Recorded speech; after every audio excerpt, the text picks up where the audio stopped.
بسم اللہ الرحمن الرحیم۔ حضرات و خواتین، آپ کے علم میں ہے کہ ہر ماہ کے دوسرے اتوار کو القرآن کورسز نیٹ ورک پاکستان کے زیر اہتمام یہاں القرآن کورسز سینٹر بہادر آباد میں فکری و اصلاحی موضوعات پر درس قرآن و حدیث اور دیگر بیانات وغیرہ کا سلسلہ منعقد کیا جاتا ہے۔ آج کا درس قرآن و حدیث بھی اسی سلسلے کی کڑی ہے، اور آج کا ہمارا موضوع ہے وقت کا انتہائی اہم موضوع، مسئلہ فلسطین کیا ہے۔ ہمارے آج کے مدرس جانے پہچانے نام ہیں جناب ڈاکٹر مفتی رشید احمد خورشید صاحب، جو کہ جامعۃ الرشید میں استادی کے فرائض سر انجام دے رہے ہیں۔ اس کے ساتھ ساتھ وہاں وہ افتاء کے فرائض بھی سر انجام دے رہے ہیں۔ میں جناب مفتی صاحب سے گزارش کروں گا کہ مذکورہ موضوع پر درس قرآن و حدیث کا آغاز فرمائیں۔ الحمدللہ رب العالمین والصلاة والسلام علی رسولہ محمد خاتم النبیین و امام المتقین وقائد الغر المحجلین وعلی آلہ واصحابہ اجمعین، اما بعد، اعوذ باللہ من الشیطان الرجیم، بسم اللہ الرحمن الرحیم۔ سبحان الذي أسرى بعبده ليلا من المسجد الحرام إلى المسجد الأقصى الذي باركنا حوله لنريه من آياتنا إنه هو السميع البصير، صدق اللہ العظیم۔ آج کا جو ہمارا موضوع ہے وہ انتہائی اہم بھی ہے اور وقت کی ضرورت بھی ہے، اسلام کا تقاضا بھی ہے۔ اس کو سمجھنا اور پھر اس کے تقاضے کو سمجھ کر موجودہ حالات میں اپنی ذمہ داریوں کو سمجھنا کہ ہماری ذمہ داریاں کیا ہیں، یہ بہت اہم موضوع ہے۔ تو 4-5 بنیادی پوائنٹس ہیں جن پر انشاءاللہ میں آج گفتگو کروں گا۔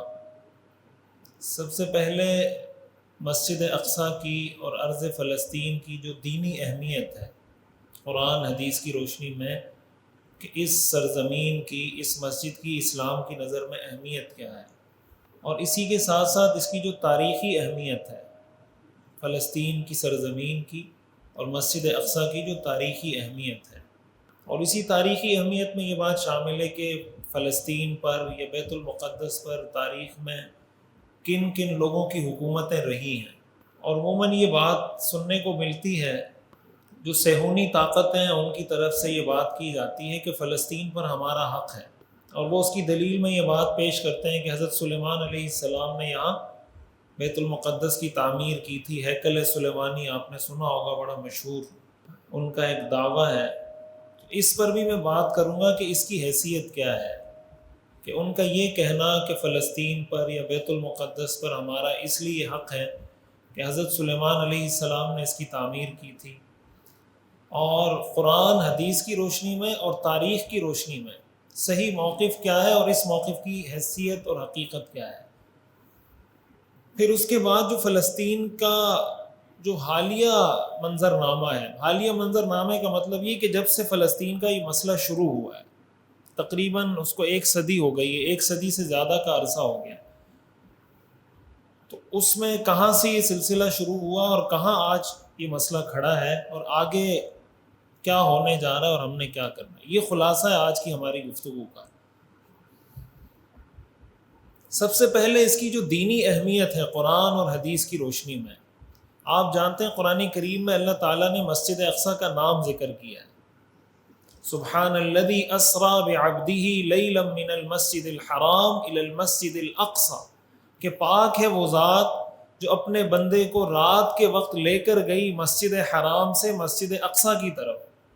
الذی بارکنا حولہ، وہ مسجد اقصیٰ جس کے ارد گرد کی زمین کو ہم نے مبارک بنایا ہے، جس کے ارد گرد کو ہم نے برکت والا بنایا ہے۔ یہ جو آپ اگر نقشے کے اندر دیکھیں نا، جزیرۃ العرب کا جو نقشہ ہے، تو اس کے شمال کا جو علاقہ ہے، یعنی اوپر کی طرف، مکہ مکرمہ سے، مدینہ منورہ سے جب آپ شمال کی طرف، اوپر کی طرف جاتے ہیں، تو یہ ممالک آتے ہیں جس میں آج شام ہے، فلسطین ہے، اردن ہے، لبنان ہے۔ یہ جو پوری پٹی ہے یہ شام کی سرزمین کہلاتی تھی۔ قرآن کریم میں اللہ تعالیٰ نے اس پوری سرزمین کو جو شام کی سرزمین ہے اور خصوصاً جو بیت المقدس جہاں واقع ہے اس کو مبارک قرار دیا ہے، اور ایک آیت میں نہیں کئی آیات میں۔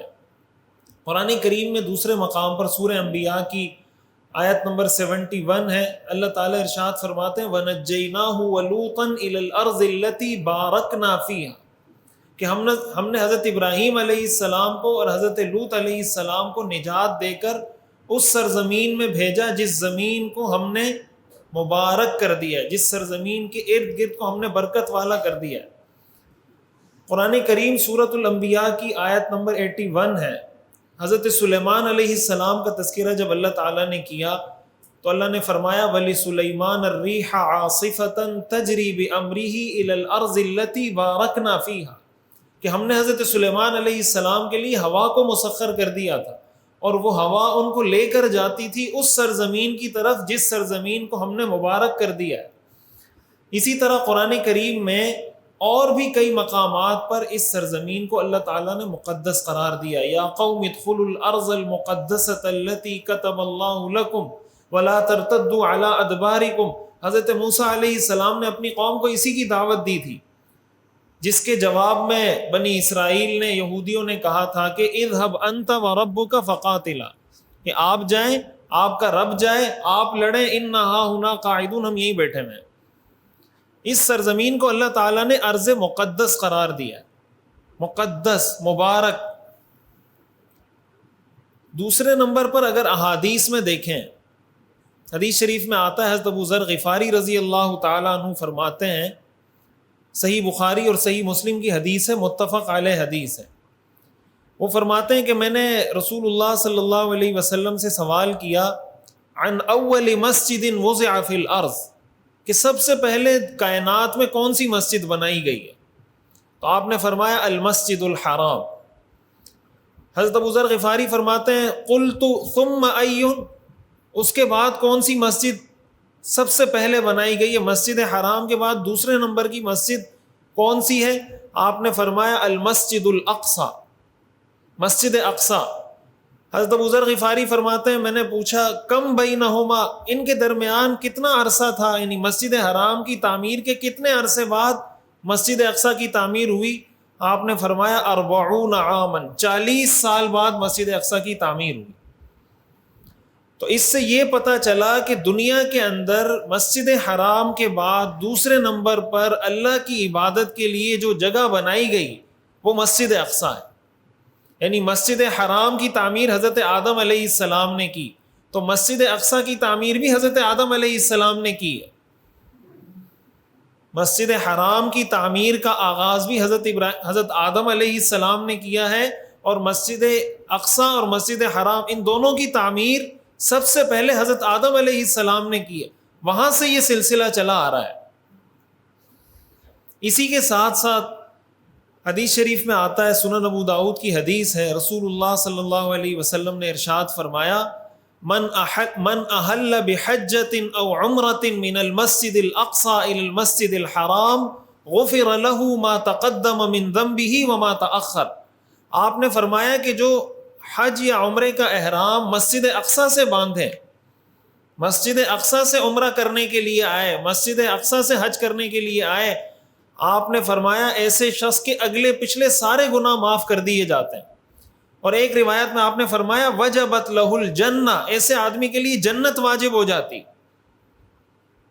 مسجد اقصی سے احرام باندھنے کی یہ فضیلت آپ صلی اللہ علیہ وسلم نے بتائی، اور یہ تو آپ سب جانتے ہیں کہ مسجد اقصی مسلمانوں کا قبلہ رہا ہے۔ قرآن کریم میں جو آتا ہے دوسرا پارہ جہاں سے شروع ہوتا ہے سَيَقُولُ السُّفَهَاءُ مِنَ النَّاسِ مَا وَلَّاهُمْ عَنْ قِبْلَتِهِمُ الَّتِي كَانُوا عَلَيْهَا قُلْ لِلَّهِ الْمَشْرِقُ وَالْمَغْرِبُ يَهْدِي مَن يَشَاءُ إِلَى صِرَاطٍ مُسْتَقِيمٍ۔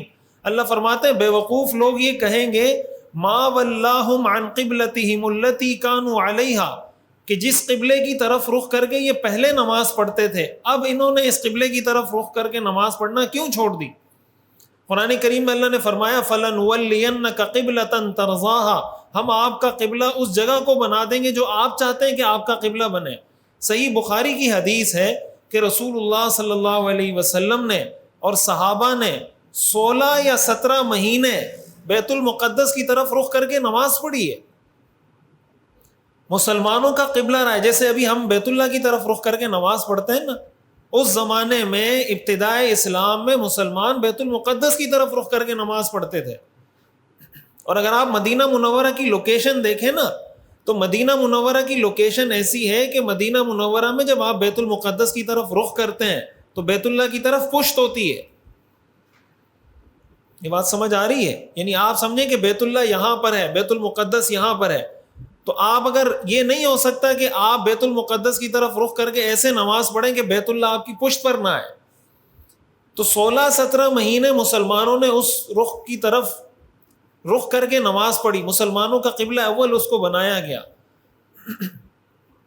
حدیث شریف میں آتا ہے, مسند احمد کی حدیث ہے, دجال کے بارے میں آپ نے فرمایا انہ سیظہر علی الارض کلھا الا الحرم وبیت المقدس, کہ وہ ساری زمین پر غلبہ حاصل کرے گا لیکن مسجد حرام اور بیت المقدس پر وہ غلبہ حاصل نہیں کر سکے گا, وہ بیت المقدس میں داخل نہیں ہو سکے گا. ایک حدیث میں حضور علیہ الصلوۃ والسلام نے اس کی فضیلت بتائی امت کو کہ لا تشد الرحال الا الى ثلاثه مساجد, کہ اگر کسی مسجد کے لیے اسپیشلی سفر کرنا ہے تو سفر اسپیشلی کسی مسجد کے لیے کرنا ہے تو 3 مسجدوں کے لیے کر سکتے ہیں, مسجد حرام, مسجد نبوی اور مسجد اقصی. تو ان احادیث کو سامنے رکھ کر اور قرآن کریم کی ان آیات کو سامنے رکھ کر اتنی بات تو ہمیں بہت واضح پتہ چل جاتی ہے نا کہ اسلام میں اس کی اہمیت کتنی ہے. یہ تو کسی کو بتانے کی ضرورت باقی نہیں رہتی کہ قرآن میں بھی اس کا ذکر ہے, صراحتاً بائی نیم ذکر ہے, اور حدیث کے اندر بھی اس کا ذکر ہے, اور ایک دفعہ نہیں کئی دفعہ صحیح احادیث میں آپ نے اس کا تذکرہ کیا ہے. تو اس لیے مسلمانوں کی بیت المقدس کے ساتھ جو اٹیچمنٹ ہے, مسلمانوں کی مسجد اقصیٰ کے ساتھ جو ان کا جو رشتہ ہے, جو تعلق ہے, وہ قرآن کی وجہ سے ہے, وہ حدیث کی وجہ سے ہے, وہ پیغمبر کی وجہ سے ہے, بلکہ سارے پیغمبروں کی وجہ سے. رسول اللہ صلی اللہ علیہ وسلم کو اللہ تعالیٰ مسجد اقصیٰ کیوں لے کر گئے؟ کیا اللہ تعالیٰ یہ نہیں کر سکتے تھے کہ حضور علیہ الصلوۃ والسلام کو ڈائریکٹ مسجد حرام سے معراج پر لے جاتے؟ اللہ تعالیٰ مسجد حرام سے پہلے مسجد اقصیٰ لے کر گئے, مسجد اقصیٰ میں انبیاء کی امامت کروائی, وہاں سے اللہ تعالیٰ نے آسمانوں پہ بلایا. سوال پیدا ہوتا ہے نا کہ اس پورے پروسیس کی ضرورت کیا تھی؟ اللہ تعالیٰ یہ بھی تو کر سکتے تھے کہ مسجد حرام میں حضرت جبریل آتے اور وہیں سے آپ کو آسمانوں پہ لے جاتے. تو یہ پورا پروسیس جو کیا گیا ہے, اس پورے پروسیس سے جو گزارا گیا ہے, اس کا بنیادی ایک مقصد تاکہ مسلمانوں کو اس جگہ کی اہمیت کا احساس ہمیشہ قیامت تک ان کے دلوں میں زندہ رہے. اس لیے کہ یہ جو مسجد اقصیٰ ہے یہ پیغمبروں کی سرزمین ہے. ارض شام, ارض فلسطین, یہ پیغمبروں کی سرزمین ہے. بہت کثیر تعداد میں انبیاء یہاں پر مبعوث ہوئے ہیں شام اور فلسطین کی سرزمین میں. ہم جتنے انبیاء کا تذکرہ پڑھتے ہیں, حضرت ابراہیم علیہ السلام, حضرت لوط علیہ السلام, حضرت موسیٰ علیہ السلام, حضرت عیسیٰ علیہ السلام, یہ سارے یا تو یہاں مبعوث ہوئے ہیں یا یہاں ان جگہوں سے ان کا گزر ہوا ہے. اور پھر مسجد اقصیٰ میں معراج کی شب تو آپ نے ان کی امامت کروائی, انبیاء کی امامت کروائی. اس کے بعد حضرت عمر رضی اللہ تعالیٰ عنہ کے دور میں آپ سب جانتے ہیں 1516 ہجری میں مسلمانوں نے اس سرزمین کو فتح کیا. عیسائیوں کی حکومت تھی یہاں پر. ایک بات یہاں پہ یہ یاد رکھیں کہ یہودیوں کو اللہ تعالیٰ نے اس سرزمین سے ان کے گناہوں کی وجہ سے, یہودیوں کے جو گناہ ہیں نا 40 سے زیادہ بڑے گناہ قرآن میں اللہ نے یہودیوں کے ذکر کیے ہیں. 40 بڑے گناہ قرآن میں اللہ نے ذکر کیے کہ یہ گناہ یہودی کرتے تھے.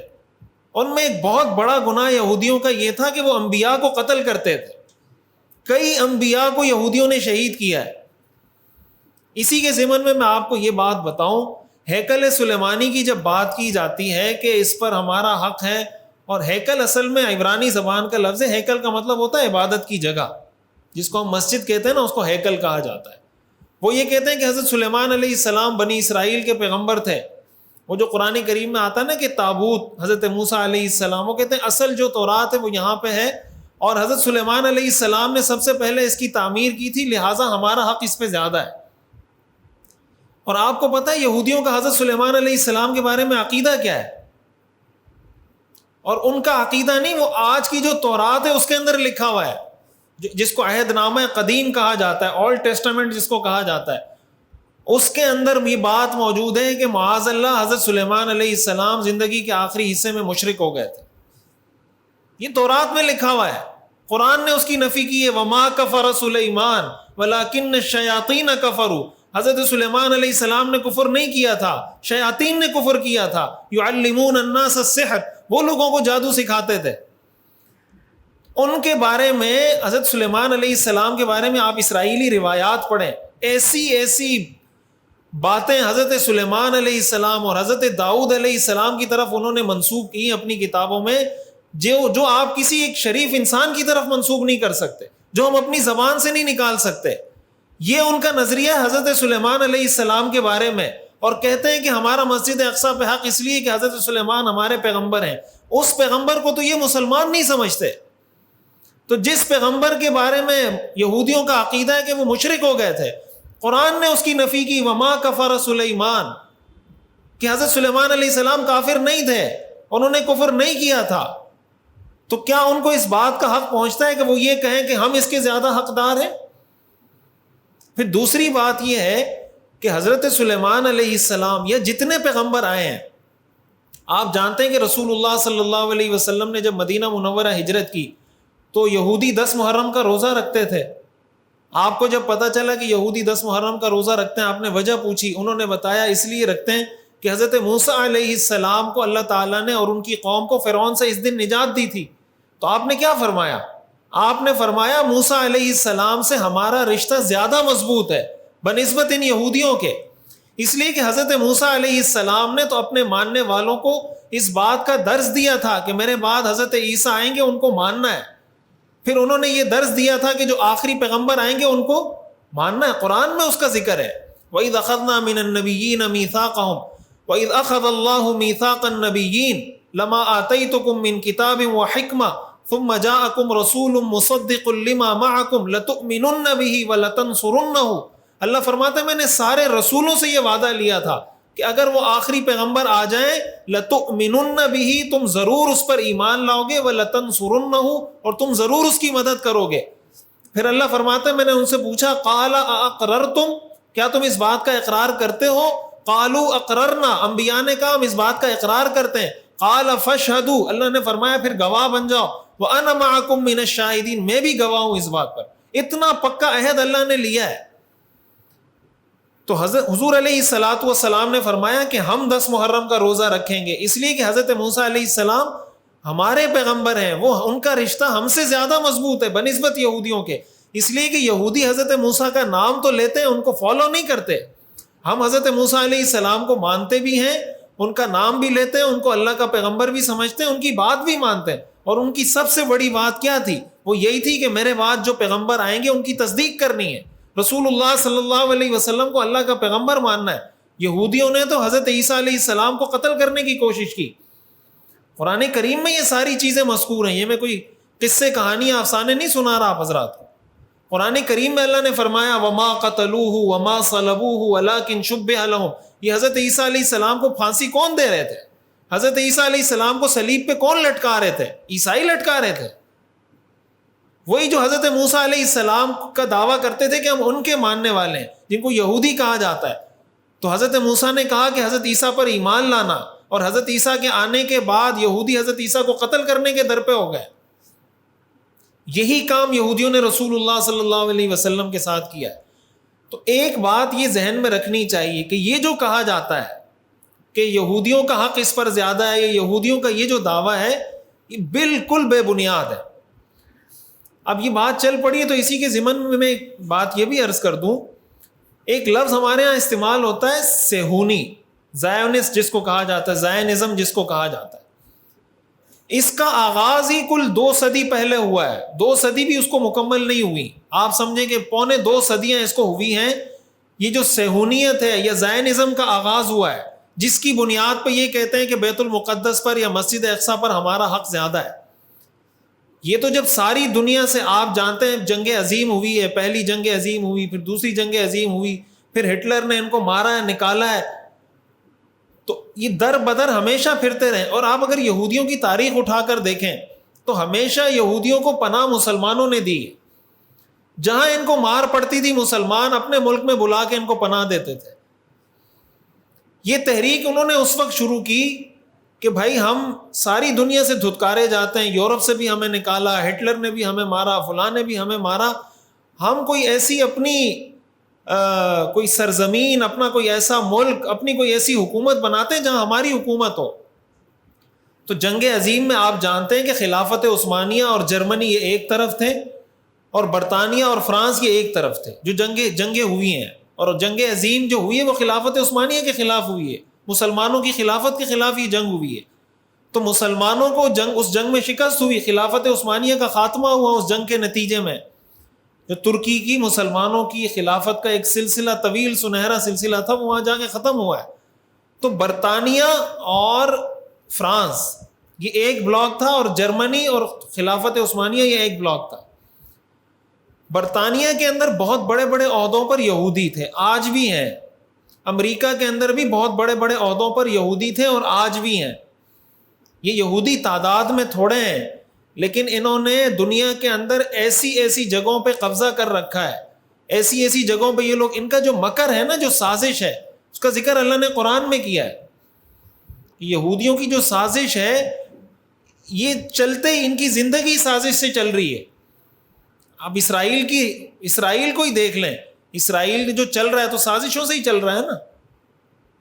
آج اگر امریکہ اس کے پیچھے سے ہٹ جائے, برطانیہ ہٹ جائے, فرانس ہٹ جائے, یہ سارے اس کے پیچھے سے ہٹ جائیں, وہ چل سکتا ہے. تو یہ جو سارے اس کے پیچھے کھڑے ہوئے تو ویسے ہی تو نہیں کھڑے ہوئے. امریکہ کوئی اللہ کی رضا کے لیے تو سپورٹ نہیں کر رہا اسرائیل کو, کسی وجہ سے کر رہا ہے, مجبور کیا ہے امریکہ کو, وہ سپورٹ کر رہا ہے نا. برطانیہ کو مجبور کیا ہے تو وہ سپورٹ کر رہا ہے برطانیہ اسرائیل کو. تو ان کا جو سارا سسٹم ہے وہ سازشوں سے چلتا ہے. قرآن نے اس کا ذکر کیا ہے کہ ان کی جو سازشیں ہیں, ان کان مکرہم لتزول منہ الجبال, کہ ان کی سازشیں ایسی ہیں کہ پہاڑ کو اپنی جگہ سے ہلا دیں. اب یہ جو انہوں نے کوشش شروع کی, تو برطانیہ میں چونکہ یہودی بہت بڑے بڑے مناصب, بہت بڑے بڑے عہدوں پر تھے, انہوں نے برطانیہ کو اس جنگ میں سپورٹ کیا.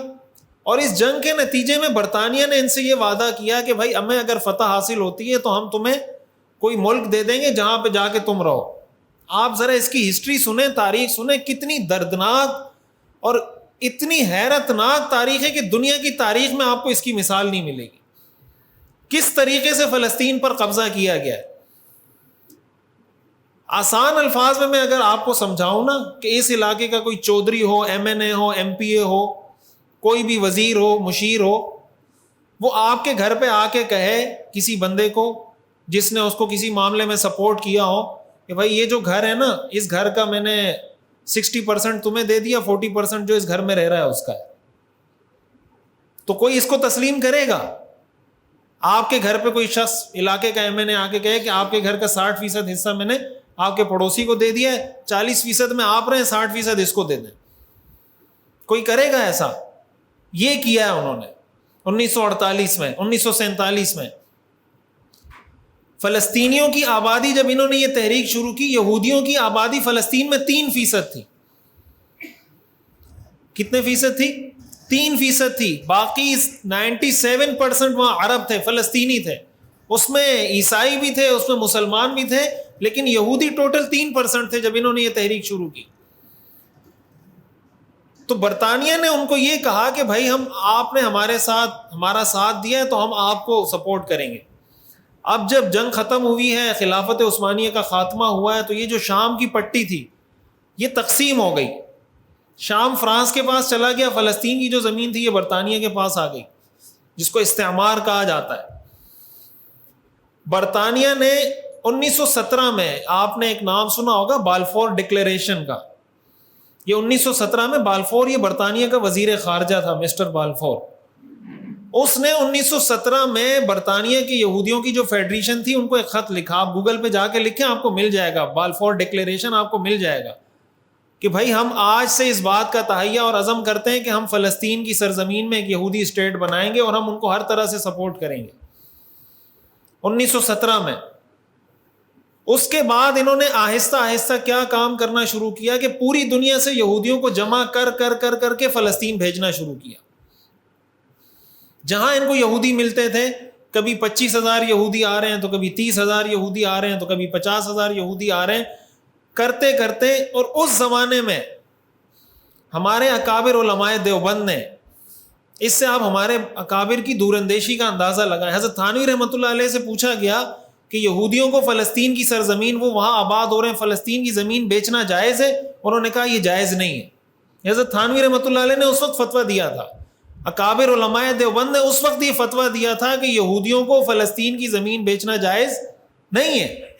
وہ اسی لیے فتویٰ دیا تھا جو آج ہم بھگت رہے ہیں. اس وقت ان کے خلاف لوگ نعرے بازی کرتے تھے کہ یہ کس بیس پہ انہوں نے فتویٰ دیا اور کیوں جائز نہیں ہے اور فلانا اور یہ وہ آہستہ آہستہ کر کے زمینیں خریدتے رہے. 3 سے 4% ہوئے، 4 سے 5، 5 سے 6، بڑھتے 1947 میں باقاعدہ انہوں نے اس کو ایک اسٹیٹ ڈکلیئر کیا، اور برطانیہ نے جاتے ہوئے یہ کہا کہ فلسطین کی سرزمین کا 56.5% یہ اسرائیل کا ہے، کچھ حصہ اس میں سے فلسطینیوں کو دیا، اور کچھ حصہ ایسا ہے جو مشترکہ ہے. جاتے جاتے کیا کہا، جیسے آپ کہیں کسی کے گھر کے بارے میں کہیں کہ اس کے گھر کا 56.5 آپ کو میں نے دے دیا، باقی جو 44.5% ہے یہ اس کا رہے گا. اس پر مزاحمت کی ساری دنیا میں، اقوام متحدہ نے اس کو تسلیم کر لیا، عرب ملکوں نے اس پر مزاحمت کی. 1948 کے اندر پہلی عرب اسرائیل جنگ ہوئی، اور بجائے اس کے کہ وہ 56.5% جو عالمی قانون یا اقوام متحدہ یا جس طریقے سے اس کو دیا گیا تھا قانونی بنا کر، اسرائیل نے 78% فلسطین کے زمین پر قبضہ کر لیا. کتنے فیصد؟ 78%. جو اس کو دیا گیا تھا، جو دیا بھی غلط طریقے سے دیا گیا تھا، وہ کتنا تھا؟ 56.5%. وہ جو ناجائز طریقے سے دیا گیا تھا اس پر بھی وہ روکا نہیں، 78% فلسطین کی زمین پر قبضہ کر دیا. پھر ایک عرب اسرائیل جنگ ہوئی، پھر 1967 میں عرب اسرائیل جنگ ہوئی، 3 اسرائیل اور عرب جنگیں ہوئی. اس زمانے میں جو ایک بہت بڑی غلطی جس کو ہمارے مصنفین نے، مورخین نے ذکر کیا ہے کہ اس لڑائی کو عرب اسرائیل کا ٹائٹل دیا گیا تھا، حالانکہ یہ عرب اسرائیل جنگ نہیں تھی، یہ اسلام اور کفر کی جنگ تھی. لیکن جب کسی چیز میں قومیت آ جاتی ہے، تعصب آ جاتا ہے، لسانیت آ جاتی ہے، اس کا نقصان پھر یہ ہوتا ہے جو ہو رہا ہے. اس کو عرب اسرائیل، عرب عربیت کر کے اس کا نقصان یہ ہوا کہ امت اس سے کسی حد تک لا تعلق ہو گئی. حالانکہ مسجد اقصیٰ یا فلسطین، یہ ارض شام، یہ مسلمانوں کا اجتماعی ورثہ ہے. یہ سب مسلمانوں کے لیے، دنیا کے جس کونے میں بھی کوئی مسلمان رہتا ہے، بیت المقدس اس کے لیے مقدس ہے، مسجد اقصیٰ اس کے لیے مقدس ہے، اس کا قبلہ اول ہے. بہرحال یہ سلسلہ آگے چلتے چلتے پھر مسلمانوں کو، آپ نے 2 لفظ سنے ہوں گے، ایک کو کہا جاتا ہے ویسٹ بینک، مغربی کنارہ، ایک کو کہا جاتا ہے غزہ. مغربی کنارہ یہ اصل میں جو دریائے اردن ہے، دریائے اردن کے مغرب میں فلسطین کا یہ علاقہ ہے. اس دریائے اردن کے مغرب میں ہونے کی وجہ سے اس کو ویسٹ بینک کہتے ہیں. یہ دریائے اردن کا ویسٹ بینک ہے، دریائے اردن کا مغربی کنارہ ہے. بیت المقدس اس پٹی میں ہے، اور جو غزہ کی پٹی ہے یہ بالکل مصر کے بارڈر کے ساتھ، صحرائے سینا کے بارڈر کے ساتھ ملی ہوئی ہے. آپ یہ سمجھیں کہ اگر آپ نقشہ بناتے ہیں نا، تو اگر نقشے میں یہاں پر ویسٹ بینک ہے تو غزہ یہاں پر ہے بالکل. یہ اردن کے ساتھ اس کی سرحد ملی ہوئی ہے، اور غزہ کی سرحد مصر کے ساتھ ملی ہوئی ہے، مصر کا جو صحرائے سینا ہے. تو کرتے کرتے انہوں نے ویسٹ بینک پہ بھی قبضہ کر لیا، غزہ پر بھی قبضہ کر لیا. اور پھر وہ میں پوری تاریخ نہیں سنانا چاہتا، میں آپ کو مختصر ایک اجمالی خاکہ آپ کے ذہن میں بٹھانا چاہتا ہوں کہ پوری تاریخ میں ہوا کیا ہے. پھر جب مجبور کیا گیا ویسٹ بینک کے کچھ حصوں، اچھا جب تقسیم کی گئی، اس میں یہ آپ، ابھی میں اس پر بات کروں گا کہ لوگ کہتے ہیں نا کہ یہ طوفان الاقصیٰ، یہ جو حملہ کیا حماس نے، اس سے فائدہ کیا ہوا، میں اس پہ آگے جا کے بات کروں گا کہ اس سے فوائد کیا حاصل ہوئے ہیں. سب سے بڑا فائدہ جو حاصل ہوا ہے وہ یہ کہ مغرب کا جو دوہرا معیار ہے وہ پوری دنیا کے سامنے ایکسپوز ہوا ہے. اس کا جو ڈبل سٹینڈرڈ ہے، اس پہ میں تفصیل سے بات کروں گا. تو ویسٹ بینک میں جو مغربی کنارہ ہے، جو غزہ ہے، پھر جب اس سے میں یہ بتا رہا تھا کہ انہوں نے تقسیم کرتے وقت یہ بھی کیا کہ یہاں پر فوج اسرائیل کی ہوگی، فلسطین کی فوج نہیں ہوگی. آرمی، سیکیورٹی، سب کچھ اسرائیل کے پاس ہوگا. یہ بات سمجھ آ رہی ہے؟ تقسیم کا طریقہ کار آپ دیکھیں کہ ایک تو جاتے جاتے آپ نے کہا کہ آدھے سے زیادہ زمین آپ کی، دوسرا جاتے جاتے آپ نے کہا کہ آپ کی زمین ہو یا فلسطین کی زمین ہو، سیکیورٹی سب کی آپ کے پاس ہوگی. فلسطینیوں کو فوج رکھنے کا حق حاصل نہیں ہے، وہ اپنی فوج نہیں بنا سکتے، اپنی سیکیورٹی فورسز وہ نہیں بنا سکتے. ان کی سیکیورٹی کی ذمہ داری بھی اب اگر اسرائیلی فوجی فلسطینی علاقوں کی سیکیورٹی کرے گا تو وہ کیا کرے گا آپ خود اندازہ لگائیں. تو ویسٹ بینک سے جب یہ لوگ نکلے ہیں مغربی کنارے سے، ایسی دردناک چیزیں نا کہ آپ پڑھیں گے تو آپ کہیں گے ایسا کوئی جانور بھی نہیں کرتا، گدھا بھی نہیں کرتا، خنزیر بھی نہیں کرتا ہوگا جو حرکتیں انہوں نے کی ہیں مسلمانوں کے ساتھ.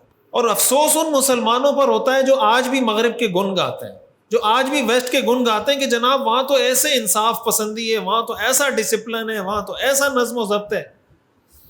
یہ سارا نظم و ضبط، یہ سارا ڈسپلن، یہ ساری جو ترتیب، یہ انصاف جو آپ کو نظر آتا ہے، یہ مسلمانوں کا خون چوس چوس چوس چوس کے یہ ڈسپلن بنایا انہوں نے. توف ہو ایسے ڈسپلن پر، لعنت ہو ایسے انصاف پر جس کو گورا تو نظر آتا ہے، مسلمان نظر نہیں آتا. غزہ میں مرنے والے بچے انسان نہیں ہیں، غزہ میں مرنے والی عورتیں انسان نہیں ہیں، غزہ میں ہسپتالوں پہ بمباری ہو رہی ہے، یہ وہ انسان نہیں ہے. کہاں گئے حقوق انسانی؟ کہاں گئے ہیومن رائٹس؟ یہاں ٹرانسجینڈر بل بنا تو سارے ہمارے جو لبرل لوگ ہیں اس کی سپورٹ میں آ گئے کہ بھئی کوئی ٹرانسجینڈر بنتا ہے تو آپ کو کیا تکلیف ہے، اس کا ہیومن رائٹ ہے، اس کا نفسیاتی حق ہے، آپ کو ہرٹ کرنے کا حق نہیں ہے کہ آپ کسی کی نفسیات کو ہرٹ کریں. تو ٹرانسجینڈر بل آپ اس لیے بنا رہے ہیں کہ کوئی اپنی جنس اس لیے تبدیل کر سکتا ہے کہ کسی انسان کی فیلنگ ہرٹ نہ ہو. ٹرانسجینڈر اپنے آپ کو بنانا کیوں جائز ہے؟ کہ کسی کی فیلنگ ہرٹ نہ ہو، کسی کے احساسات مجروح نہ ہو.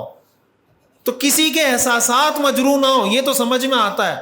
غزہ میں جو ان کے گھروں کو ان کا قبرستان بنا دیا ہے اس سے ان کی فیلنگ ہرٹ نہیں ہو رہی. افغانستان کو جو مسلمانوں کا قبرستان بنایا اس سے مسلمانوں کی فیلنگ ہرٹ نہیں ہو رہی. عراق کے اندر جو مسلمانوں کا قبرستان بنایا اس سے وہ انسان نہیں ہے. یوکرائن پر جب حملہ ہوا ہے روس کی طرف سے تو باقاعدہ امریکہ کے وزیروں نے بیان دیا تھا کہ یوکرائن پر حملہ ہم برداشت نہیں کریں گے، اور یوکرائن کے انسانوں کو اور افغانستان کے انسانوں کو آپ کمپیئر نہ کریں. یوکرائن کے انسان افغانستان کے انسانوں سے افضل ہیں.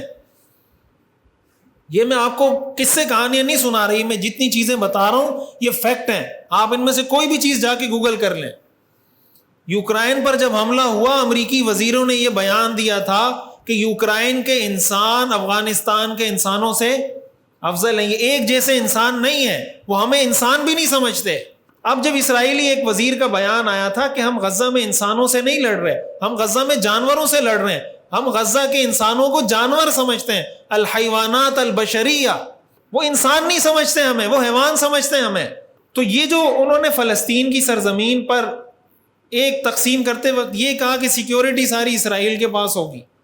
پھر اس کے بعد جب معاملہ آگے بڑھا، آپ یہ سمجھیں مثال کے طور پر یہ پورا ایک جگہ ہے، اس میں آپ نے تھوڑی سی جگہ دے دی مسلمانوں کو، وہ ویسٹ بینک ہے، یہ غزہ ہے، اور باقی سارے یہاں یہودی رہتے ہیں. ظاہر ہے اب تو ساری یہودی آبادیاں ہو گئی.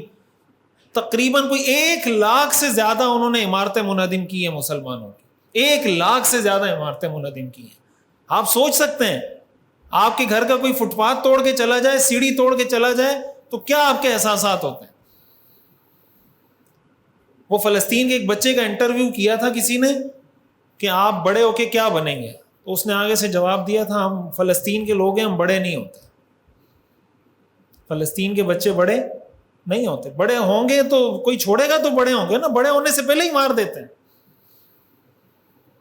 یہ ان کے بچوں کے احساسات ہیں.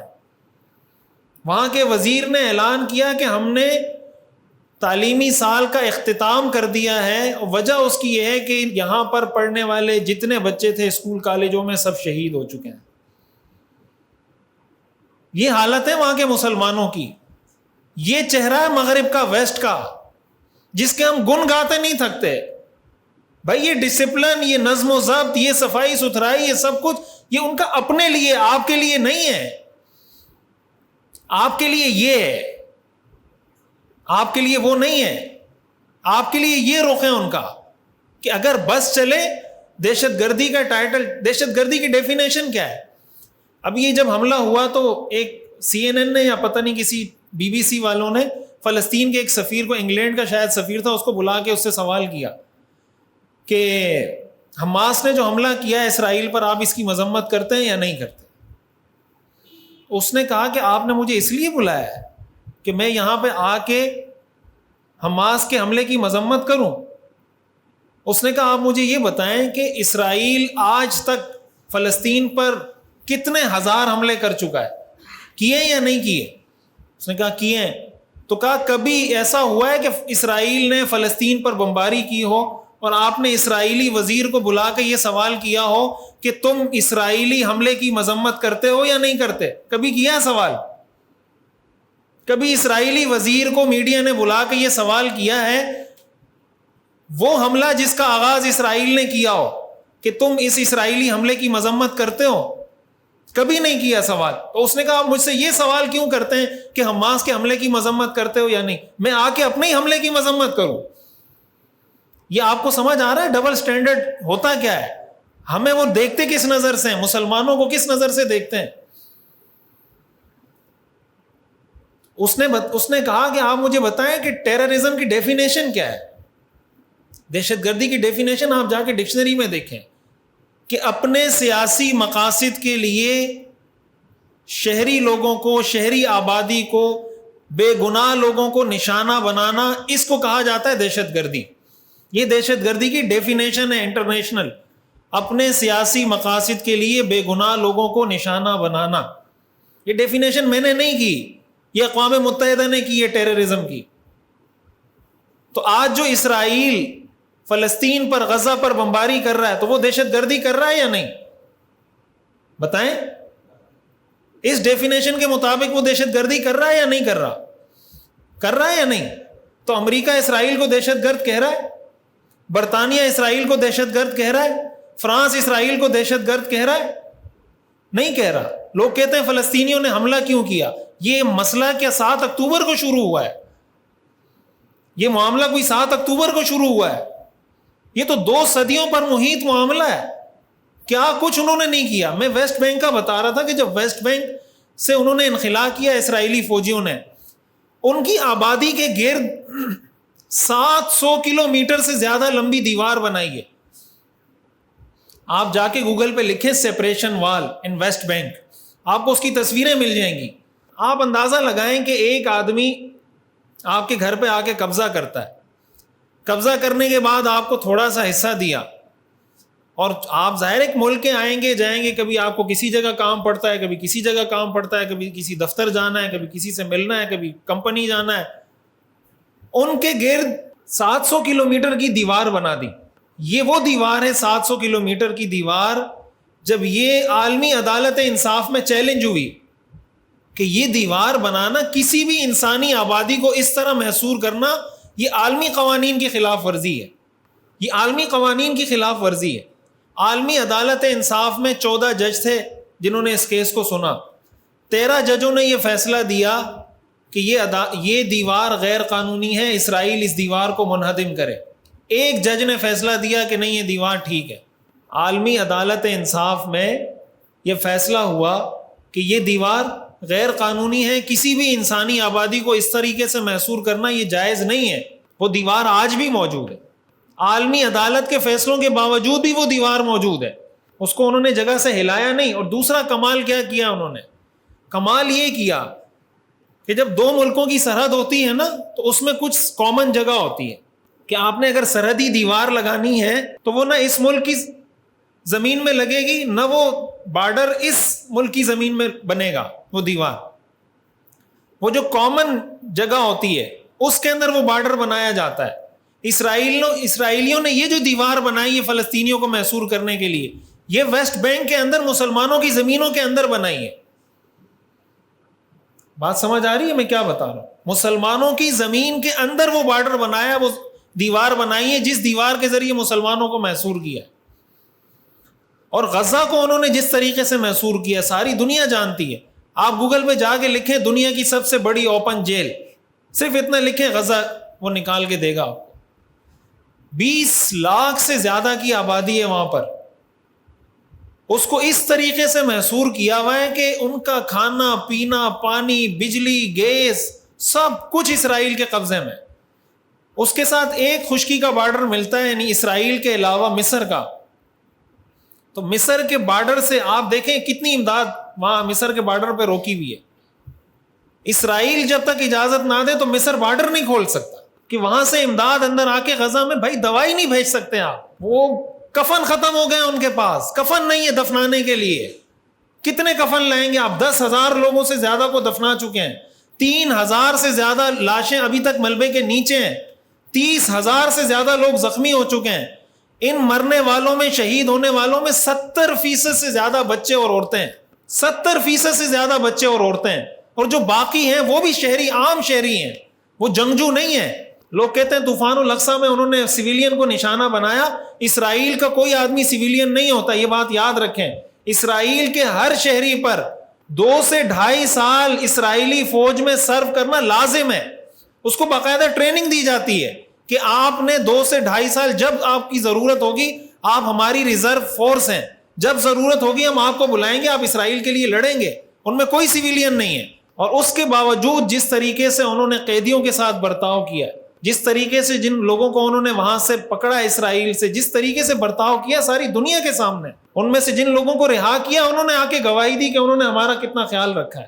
اتنے کمزور ہونے کے باوجود، اتنے نہتے ہونے کے باوجود مسلمانوں نے کوئی ایسی اخلاقی برائی کا ارتکاب نہیں کیا، کوئی ایسا جبر، کوئی ایسا تشدد نہیں کیا کہ جس پر کوئی آواز اٹھا سکے یا جو شریعت کے خلاف ہو.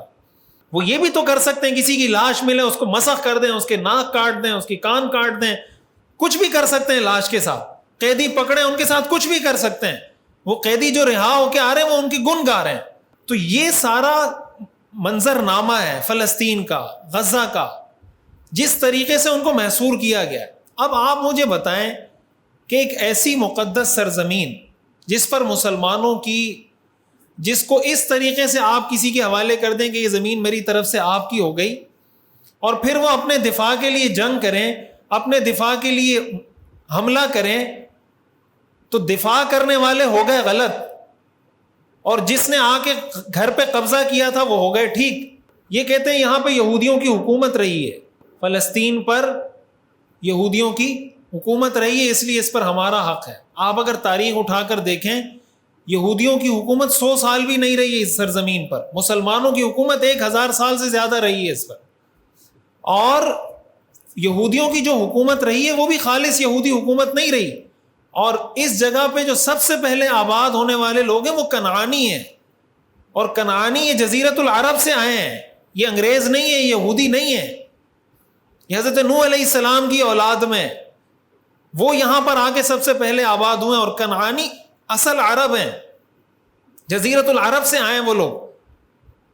تو اگر اس وجہ سے آپ کسی کو حق دیتے ہیں کہ یہاں ہماری حکومت رہی ہے، تو پھر امریکہ تو ریڈ انڈینز کو دے دینا چاہیے. امریکہ آپ کیا سمجھتے ہیں؟ امریکہ شروع سے امریکہ تھا. امریکہ کی ہسٹری اٹھا کے پڑھیں، ریڈ انڈینز کے ساتھ انہوں نے کیا کیا ہے؟ یہاں پہ جو کالے لوگ تھے ان کے ساتھ کیا کیا ہے انہوں نے؟ امریکہ نے. یہ تو ان کا ملک ہے، امریکہ کا تھوڑی ہے. آسٹریلیا جو ملک ہے یہ ان لوگوں کا تھوڑی ہے جو لوگ آسٹریلیا میں ابھی رہ رہے ہیں. یہاں کے اصل لوگ یہ نہیں ہیں، امریکہ کے اصل لوگ یہ نہیں ہیں جو آج وہاں پر آباد ہیں. علامہ اقبال نے کہا تھا نا کہ ہے خاک فلسطین پہ یہودی کا اگر حق، ہسپانیہ پر کیوں حق نہیں اہل عرب کا. اگر اسی فارمولے کو آپ طے کرتے ہیں کہ فلسطین اس لیے یہودیوں کا ہے کہ یہاں یہودیوں کی حکومت رہی ہے، ہسپانیہ پر، اندلس پر تو مسلمانوں کی 1000 سال سے زیادہ حکومت رہی ہے، تو اسپین مسلمانوں کو دے دیں، پھر امریکہ ریڈ انڈینز کو دے دیں، آسٹریلیا جو وہاں رہنے والے تھے ان کو دے دیں. لیکن یہ فارمولہ اور کسی کے لیے نہیں ہے. یہ فارمولہ اپلائی ہوگا تو صرف اور صرف مسلمانوں کے خلاف اور یہودیوں کے فیور. یہ فارمولہ صرف اور صرف اپلائی ہوگا تو کس کے خلاف؟ مسلمانوں کے خلاف اور یہودیوں کے اور عیسائیوں کے فیور میں استعمال ہوگا. فارمولہ بنانے کا حق بھی ان کو ہے، اس کی امپلیمنٹیشن کا حق بھی ہے، کہاں امپلیمنٹ کرنا ہے، کس کو استثناء دینا ہے، یہ حق ہمیں ہے، کسی اور کو یہ حق حاصل نہیں ہے. ان ساری چیزوں کو اگر سامنے رکھا جائے جو میں نے آپ حضرات کے سامنے فلسطین کی دینی قرآنی اہمیت، اس کی حدیث میں اہمیت، پھر تاریخ میں جو کچھ ہوتا رہا ہے، ان ساری چیزوں کو اگر آپ سامنے رکھیں اور جو ظلم و تشدد یہاں پر کیا گیا ہے، تو آپ مجھے بتائیں کہ کوئی منصف مزاج آدمی اسرائیل کے کسی بھی معاملے میں اسرائیل کے کسی حملے کو، کسی بات کو وہ جسٹیفائی کر سکتا ہے؟ میں آخر میں ایک دو باتیں عالمی قوانین کے حوالے سے عرض کرنا چاہتا ہوں. میں اس کے یہ سارے پہلو اس لیے واضح کرنا چاہتا ہوں کہ ہمیں پتہ چلے. ہم دنیا میں آزادی اظہار رائے کی بات کی جاتی ہے، فریڈم آف سپیچ کی بات کی جاتی ہے. آپ ہولوکاسٹ کے بارے میں بات کر سکتے ہیں؟ آپ ہولوکاسٹ کے بارے میں جا کے لکھیں کہ یہ جھوٹ تھا، ہٹلر نے نہیں مارا تھا یہودیوں کو. اس پہ آپ کو ریسرچ کرنے کا بھی حق نہیں ہے. دنیا کے اندر ہولوکاسٹ پر ریسرچ کرنے پر پابندی ہے. آپ نے اسلام کا کوئی ایسا موضوع دیکھا ہے کہ اسلام نے یہ کہا کہ اس موضوع پہ آپ ریسرچ نہیں کریں گے؟ یا مسلمانوں نے جو شام فتح کیا، روم فتح کیا، فارس فتح کیا، آپ کے لیے اس پہ ریسرچ کرنا بھی الاؤ نہیں ہے قانونی؟ کہیں سنا ہے آپ نے؟ آپ ہولوکاسٹ پہ ریسرچ بھی نہیں کر سکتے.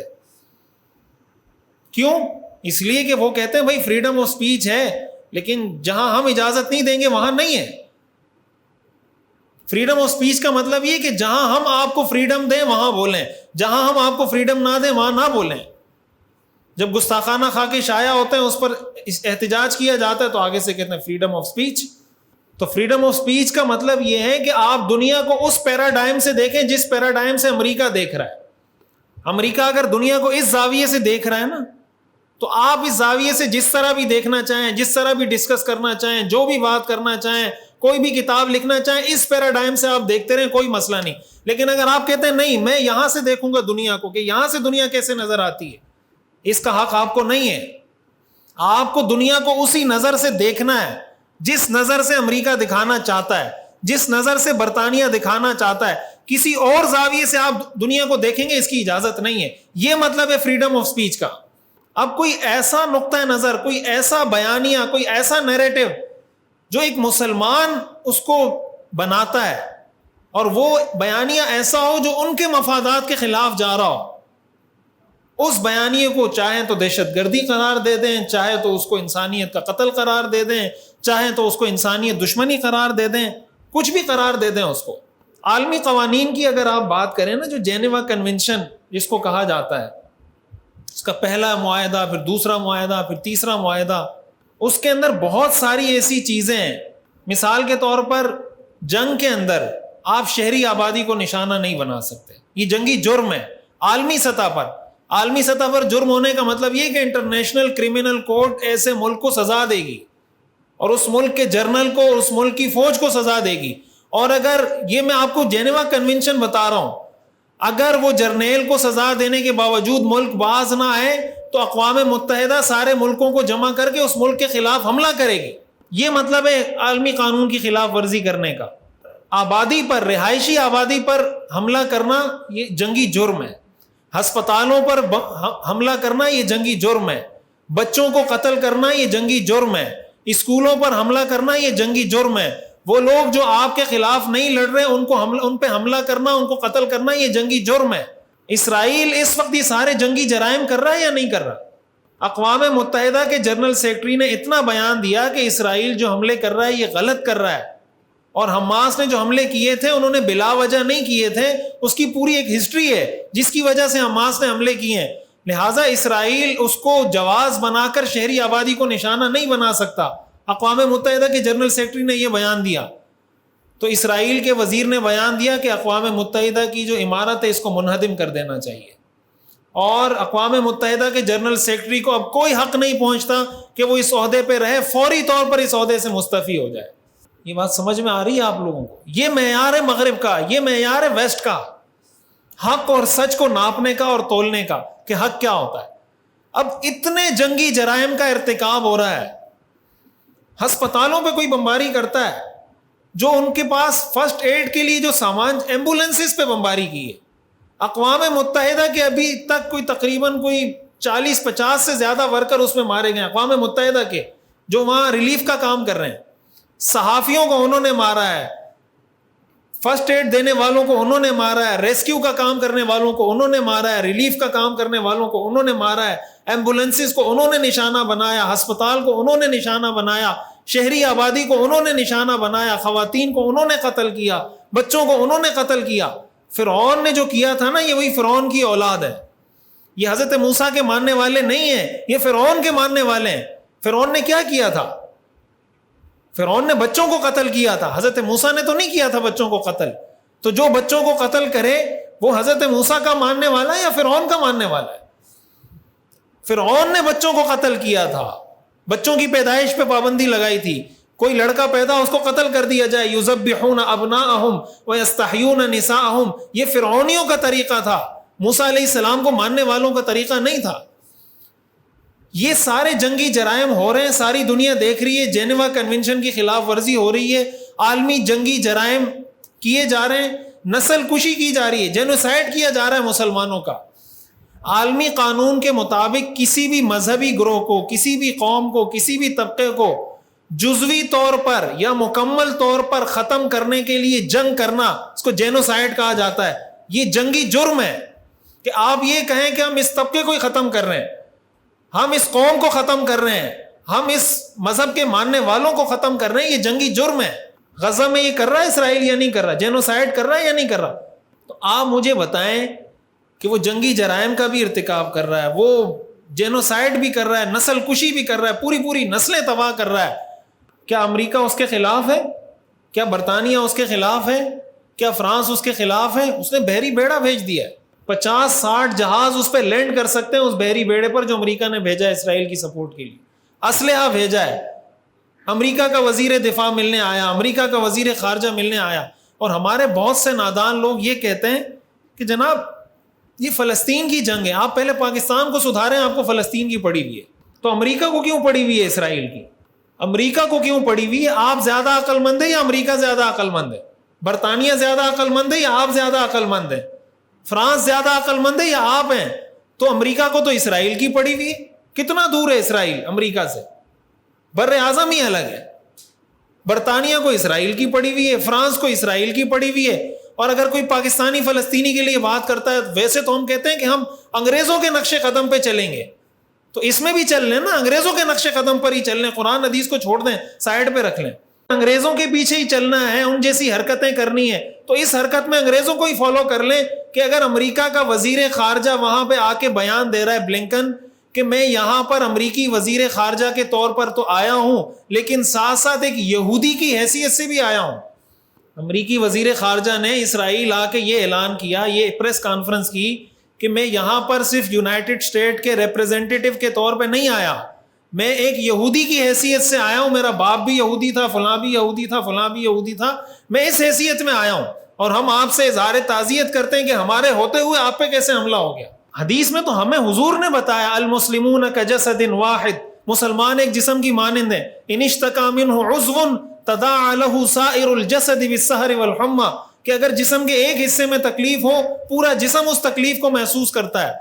وہ شخص مسلمان کہلانے کے لائق نہیں کہ اس کے فلسطینی بھائی پر ظلم ہو رہا ہو, اس کے کشمیری بھائی پر ظلم ہو رہا ہو, اس کے افغانی, عراقی, برمی بھائی پر ظلم ہو رہا, اور وہ کہے مجھے اس کا احساس نہیں ہے, مجھے اس کی تکلیف نہیں ہو رہی. ایسا آدمی مسلمان کہلانے کے لائق نہیں ہے.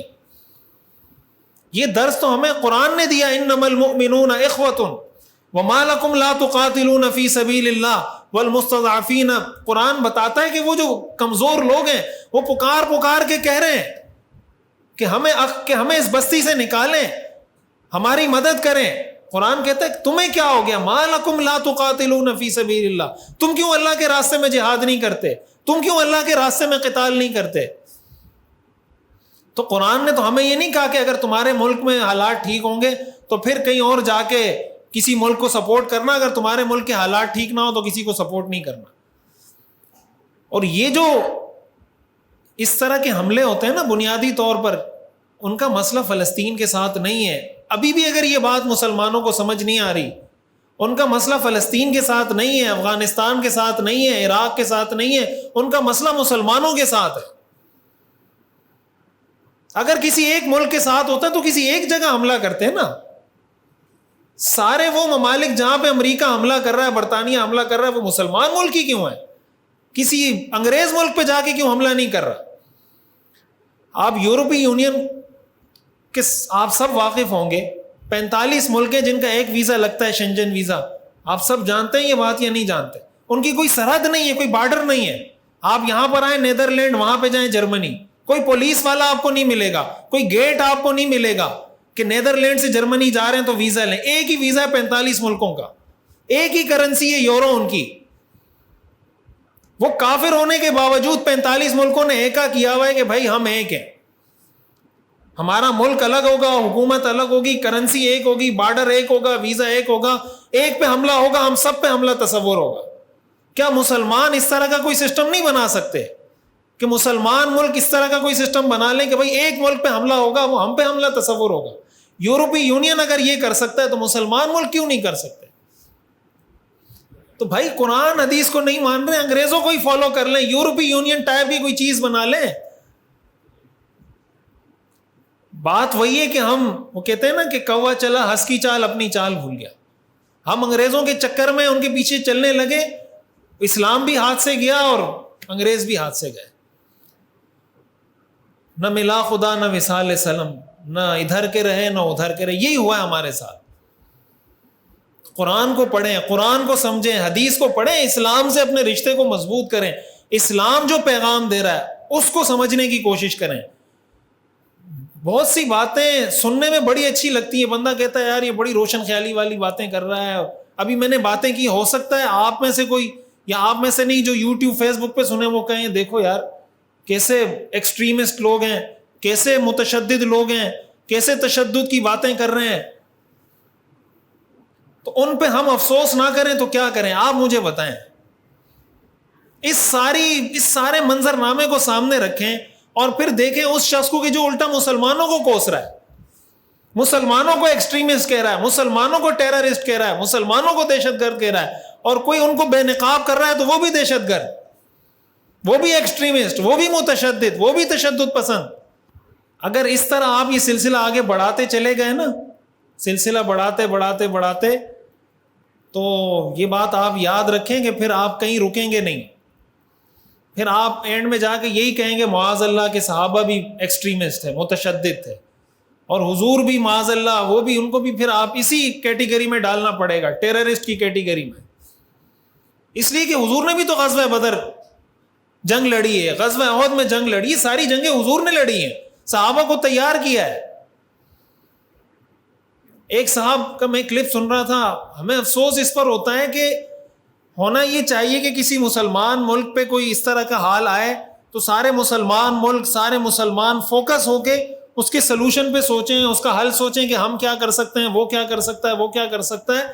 ہمارے یہاں نئی بحثیں چھڑ جاتی ہیں، بجائے اس کے کہ ہم اس پہ فوکس کریں کہ ہم فلسطین کے لیے کیا کر سکتے ہیں. کوئی ایک اسکالر اٹھ کے کہے گا کہ نہیں فلسطین پہ تو یہودیوں کا حق زیادہ ہے، آپ کیوں فلسطین کے لیے بات کر رہے ہیں؟ اب بیٹھ کے اس کو جواب دیتے رہو، بجائے اس کے کہ ہم ان کے لیے کچھ کرتے.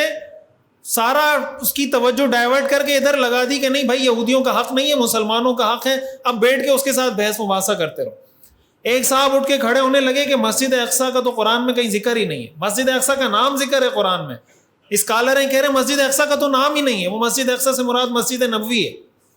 اب بیٹھ کے اس کو جواب دیتے رہو کہ بھائی اس مسجد اقصیٰ سے مسجد نبوی مراد نہیں ہے، مسجد اقصیٰ مراد ہے جو فلسطین میں. اب بیٹھ کے اس کو جواب دیتے رہو. اتنی ہمارے ہاں یہ چیزیں یعنی تدقیق میں یا گہرائی میں چلتی چلی جاتی ہیں کہ اس مرکزی پوائنٹ پر فوکس ہونے کے بجائے 10 اور اس طرح کے پھڈے کھل جاتے ہیں، 10 اور اس طرح کی چیزیں کھل جاتی ہیں کہ اسی کو بیٹھ کے سمجھاتے رہیں. یہ جو مسئلہ فلسطین ہے یہ اپنے بچوں کو سمجھائیں. میں ابھی اس بات کی طرف آ رہا ہوں کہ ہماری ذمہ داریاں کیا ہیں. میں اس پر اپنی بات ختم کر رہا ہوں. ہماری ذمہ داریاں کیا ہیں؟ دیکھیں ہم اللہ کے نزدیک مبرہ نہیں ہو سکتے. اگر جو ہمارے بس میں تھا ہم نے نہیں کیا تو اللہ کے نزدیک ہم بری نہیں ہو سکتے. اللہ سوال کرے گا، اللہ پوچھے گا. یہ بات یاد رکھیں. ہمارے پاس یہ قیامت کے دن بہانہ نہیں ہے کہ اللہ مجھے پتہ نہیں تھا. جہالت شریعت میں عذر نہیں ہے. کوئی آدمی اگر نماز نہ پڑھ رہا ہو نا اور وہ کہے کہ مجھے پتہ نہیں تھا، قیامت کے دن یہ بات چل جائے گی اس کی کہ اللہ مجھے پتہ نہیں تھا کہ نماز فرض ہے، مجھے پتہ نہیں تھا کہ روزہ فرض ہے. جہالت عذر نہیں ہے. کوئی آدمی بیوی کو طلاق دے دیتا ہے، 3 طلاقیں دے دیتا ہے، بعد میں کہتا ہے مجھے تو پتہ نہیں تھا اس سے طلاق ہوتی ہے، طلاق تو مجھے تو پتہ نہیں تھا ابھی پتہ چلا، تو کیا طلاق واپس ہو جائے گی؟ یہ مسئلہ اپنے بچوں کو سمجھائیں. یورپ کا، مغرب کا، ویسٹ کا اصل چہرہ دنیا کو دکھائیں. اس سے آپ اندازہ لگائیں. آپ فیس بک پہ پوسٹ نہیں کر سکتے. آپ سب کو اس کا ایکسپیرینس ہوا ہوگا. آپ جا کے فیس بک پہ لکھیں حماس نے اسرائیل پہ حملہ کیا، اسی وقت آپ کی پوسٹ ڈیلیٹ ہو جائے گی. فیس بک پیجز اڑا رہا ہے، پیجز کے پیجز، بڑے بڑے پیجز اڑا دیے اس نے. کوئی آئی ڈی سے اگر جا کے حماس کا نام لکھ رہا ہے، اس کی ریچ ڈاؤن کر رہا ہے کہ اس کی پوسٹ، اس کے 50,000 فالوور ہیں آئی ڈی پر، پوسٹ 10 لوگوں کو بھی نہیں جا رہی.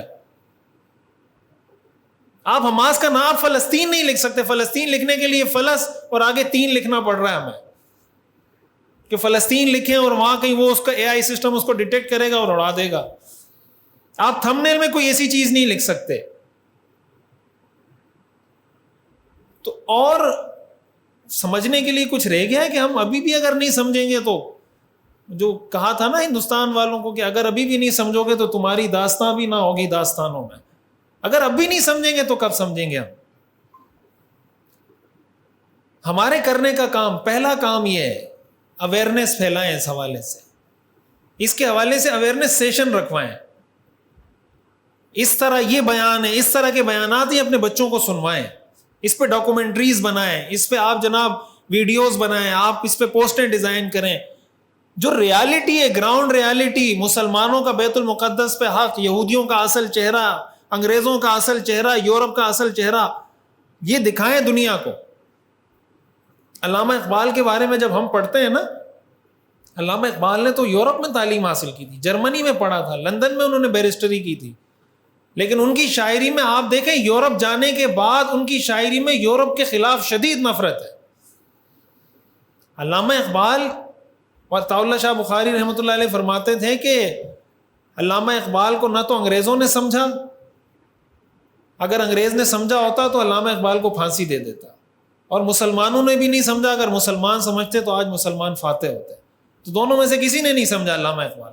آپ ان کی شاعری پڑھیں تو جو آدمی یورپ میں پڑھا ہوا ہے، جرمنی میں پڑھا ہوا ہے، وہاں پڑھاتا رہا ہے، جرمنی میں ان کے نام کے روڈ بنا ہوا ہے ان کے نام کا، اس روڈ کو انہوں نے علامہ اقبال کے نام سے منسوب کیا ہوا ہے کہ بہت بڑا فلاسفر ہے دنیا کا، ان کے نام سے منسوب کیا ہوا ہے. آپ ان کی پڑھیں شاعری مغرب کے بارے میں انہوں نے کیا لکھا ہے. دیار مغرب میں رہنے والوں، خدا کی بستی دکان نہیں ہے، کھرا جسے تم سمجھ رہے ہو وہ اب زرے کا معیار ہوگا. تمہاری تہذیب اپنے خنجر سے آپ ہی خودکشی کرے گی، جو شاخ نازک پہ آشیانہ بنے گا ناپائیدار ہوگا. مغربی تہذیب سے انہوں نے نفرت کا اظہار کیا ہے. وہ ایک جگہ کہتے ہیں نا کہ پیتے ہیں لہو دیتے ہیں در سے مساوات، کہ یہ تعلیم، یہ حکمت، پیتے ہیں لہو دیتے ہیں در سے مساوات، مسلمانوں کا خون چوستے ہیں، اس کے بعد کہتے ہیں مساوات ہونی چاہیے. تو یہ جو فلسفہ ہے یہ اپنے بچوں کو بتائیں. مغرب کا اصل چہرہ بتائیں. قرآن نے کہہ دیا نا تو اٹل ہے، لن ترضى عنك اليهود ولا النصارى حتى تتبع ملتهم. یہود و نصارہ تم سے ہرگز راضی نہیں ہو سکتے یہاں تک کہ یا تم یہودی بن جاؤ یا نصرانی بن جاؤ، اس وقت تک وہ راضی نہیں ہو سکتے. یہ بتائیں اپنے بچوں کو. دوسرے نمبر پر کرنے کا کام یہ ہے کہ ہمارے جو نوجوان ہیں، نوجوان اپنی ذمہ داری کو سمجھیں. ہمارے نوجوانوں کو ٹک ٹاک سے ہی فرصت نہیں ہے. ہمارے ہاں پاپولیرٹی کا معیار کیا ہے، سیلیبریٹی بننے کا معیار کیا ہے. جو جتنی اوٹ پٹانگ حرکت کرے گا وہ سیلیبریٹی بن جائے گا. ابھی کوئی بندہ کھڑا ہو کے ڈانس کرے، ڈانس کے ساتھ گانا لگائے، ٹک ٹاک پہ ڈال دے، وائرل ہو جائے گا. کوئی الٹی سیدھی حرکت کرے، کوئی بےہودہ بات کرے، کوئی بےہودہ کام کرے، اس کی ویڈیو بنا کے ڈال دیں، ملین میں ویوز آ جائیں گے. جو ڈرامے اپلوڈ ہوتے ہیں نا یوٹیوب پہ، آپ کبھی جا کے دیکھیں، ڈرامے کے ایک دن میں 30 ملین ویوز آ جاتے ہیں. 24 گھنٹے میں 30 ملین ویوز. تو آپ مجھے بتائیں کہ جو قوم ڈرامے دیکھنے میں اتنی منہمک ہو، اور کوئی کام کی بات بتائیں تو وہ کوئی سنتا نہیں ہے. وہ کہتے ہیں ہمیں آج کل لوگوں کو شارٹ ویڈیو چاہیے, آدھے 30 سیکنڈ کی ویڈیو چاہیے اور 30 سیکنڈ میں ان کو پورا فلسفہ سننا ہے, اور ڈرامہ ان کو 40 ایپیسوڈ میں چاہیے. دین کی بات 30 سیکنڈ میں اور ڈرامہ 40 ایپیسوڈ میں. آپ بتائیں ہمارا دین کے ساتھ رشتہ رہا کیا ہے؟ ہم کہاں کھڑے ہیں؟ 30 سیکنڈ میں آپ کو بندہ کیا بات سمجھائے گا؟ اب یہ جو پورا مسئلہ میں نے سمجھایا یہ میں 30 سیکنڈ میں سمجھا سکتا ہوں؟ اب 30 سیکنڈ میں نہیں سمجھا سکتا. 1 گھنٹے میں سمجھایا, 1 گھنٹہ کوئی سنے گا نہیں, کہ یار یہ گھنٹہ کون مولوی صاحب کو سنے گا. ہمارے جو نوجوان ہیں وہ اپنی مقصدیت پر توجہ دیں کہ بھائی ہماری زندگی کا مقصد کیا ہے. یہ لہو لعب, کھیل کود, فیس بک, یوٹیوب, ٹک ٹاک, ادھر ہوٹل پہ بیٹھے ادھر کڑھائی کھائی ادھر کھائی, زندگی گزاری. وہ جو اکبر الہآبادی نے لکھا تھا کہ کھا ڈبل روٹی کلر کی کر خوشی سے پھول جا, بس زندگی دنیا میں آئے, کلر کی ڈبل روٹی کھائی, روسٹ کھایا, یہ کھایا وہ کھایا, بنگلہ بنایا, گاڑی لی اور مر گئے. یہ زندگی کا مقصد ہے انسان مسلمان کا. مسلمان امت کے لیے جیتا ہے, مسلمان اجتماعی مفادات کے لیے جیتا ہے, مسلمان ذاتی مفادات کو دباتا ہے, اجتماعی مفادات کو ترجیح دیتا ہے. تو ہمارے نوجوان اس چیز کو سمجھیں کہ ہر چیز میں شارٹ کٹ تلاش نہ کریں, ہر چیز کو شارٹ 30 سیکنڈ کی ویڈیو میں سمجھنے کی کوشش نہ کریں, 1 منٹ کی ویڈیو میں ہر چیز کو سمجھنے کی کوشش نہ کریں. جو چیز سمجھنے کی ہے اس کو پراپر ٹائم دیں, اس کو سنیں, اس کو سمجھیں. سمجھ نہیں آ رہا تو کسی سے سمجھنے کی کوشش کریں. جب تک ہمارا نوجوان لہو و لعب سے نہیں نکلے گا مسلمانوں کے مسائل حل نہیں ہوں گے. جب تک ہمارا قرآن نے اس بات کا ذکر کیا ہے کہ قرآن کے مقابلے میں حضور کے دور میں جو چیز لائی گئی تھی وہ یہی ناچ گانا اور یہ چیزیں تھیں. حضور علیہ الصلوۃ والسلام کے مقابلے میں قرآن میں آتا ہے نا, وَمِنَ النَّاسِ مَن يَشْتَرِي لَهْوَ الْحَدِيثِ لِيُضِلَّ عَن سَبِيلِ اللَّهِ بِغَيْرِ عِلْمٍ وَيَتَّخِذَهَا هُزُوًا, کہ لوگوں میں سے کچھ لوگ ہیں جو لہو و لعب کی چیزیں خریدتے ہیں تاکہ اللہ کے راستے سے لوگوں کو گمراہ کر دیں. لہو و لعب سے ہمارے نوجوانوں کو نکلنا ہوگا, اپنی ذمہ داری کا احساس کرنا ہوگا, ورنہ کل افغانستان تھا, پھر عراق تھا, پھر فلسطین ہے, تو خدا نخواستہ پاکستان کی بھی باری آئے گی پھر. اس لیے کہ ہم کوئی ان کے چاچا ماما کے بیٹے نہیں لگتے, اور پاکستان کے تو سب سے بڑے دشمن ہیں وہ. پاکستان تو ایٹمی طاقت ہے. ان کو اگر دنیا میں کسی سے آپ سمجھیں کہ کوئی خوف آتا ہوگا اسباب کے درجے میں, وہ پاکستان سے آتا ہے کہ ایٹمی پاور ہے. وہ کوئی بھی ایسی حرکت کر سکتے ہیں پاکستان کے خلاف. آپ دیکھیں جگہ جگہ, وہ عراق پہ انہوں نے کیوں حملہ کیا تھا کہ ان کے پاس کیمیائی ہتھیار ہیں اور یہ اس کو سنبھال نہیں سکتے, دنیا کے لیے نقصان دہ ہوں گے, لہٰذا حملہ کر دو. تو یہ باری سب کی آئے گی, پھر گاجر مولی کی طرح پھر سب کٹیں گے. تو کیا اچھا نہیں ہے کہ قبل اس کے کہ ہماری باری آئے ہم کھڑے ہو جائیں, ہم سوچ لیں کہ ہم نے کرنا کیا ہے. دوسری اہم چیز کرنے کی ہے.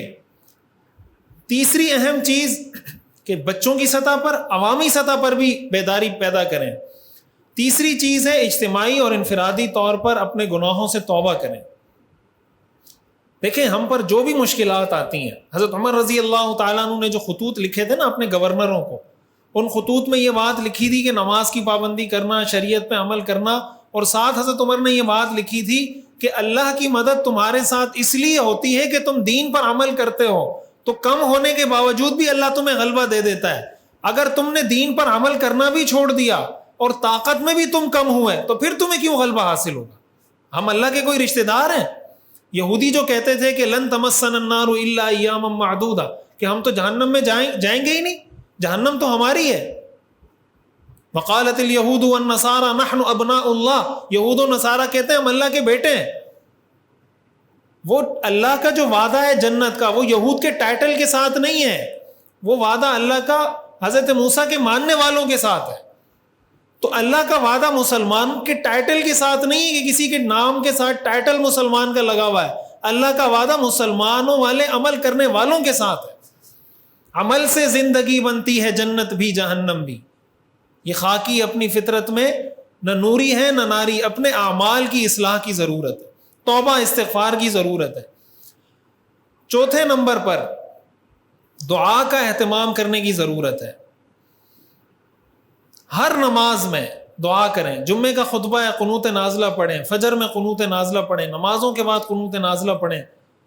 اب ہمارے ہاں یہ بھی ایک بحث شروع ہو جاتی ہے. میں جو بتا رہا ہوں نا کہ ہم کسی ایک چیز پہ فوکس نہیں کر پاتے. اب کسی کو کہیں نا دعا کریں تو وہ کہتے ہیں کہ مولوی صاحب دعاؤں سے کیا ہوتا ہے, دعائیں کرتے رہیں گے کیا, دعاؤں سے کیا ہوتا ہے؟ بھائی آپ دعا نہیں کر رہے تو اور آپ نے کیا کر لیا؟ یا تو یہ نا کہ آپ نے جا کے اسرائیل پہ کوئی بم مارا ہوتا اور ہمیں آپ کہہ رہے ہوتے کہ مولوی صاحب دعاؤں سے کیا ہوتا ہے. مولوی صاحب نے تو چلو بیان کر دیا نا, اویئرنیس تو پھیلا دی, لوگوں کو بتا تو دیا, تو آپ دعا بھی نہیں کر رہے اور بھی کچھ نہیں کر رہے سوائے باتوں کے, تو اس سے بہتر نہیں ہے کہ دعا کریں. اب ہمیں اس پہ الگ 1 گھنٹے کا بیان کرنا ہوگا کہ دعا کی اہمیت کیا ہے, بجائے اس کے کہ یہ بتائیں کہ فلسطین کے لیے کیا کریں. اب ہمیں یہ بتانا ہوگا کہ دعا کی کیا اہمیت ہے. بھائی جنگوں میں مسلمانوں کو فتح اللہ دیتا ہے. کم من فئۃ قلیلۃ غلبت کثیرۃ باذن اللہ. اللہ کے حکم سے فتح حاصل ہوتی ہے, اللہ کی مرضی سے فتح حاصل ہوتی ہے. مسلمان اگر کم ہو, ہتھیار کم ہو اور دعاؤں کا اہتمام بھی نہ کریں. صلاح الدین ایوبی کے بارے میں آتا ہے کہ وہ کہتے تھے کہ مجھے جب جمعے کے دن حملہ کرنا ہوتا ہے میں جمعے کی نماز کے بعد حملہ کرتا ہوں.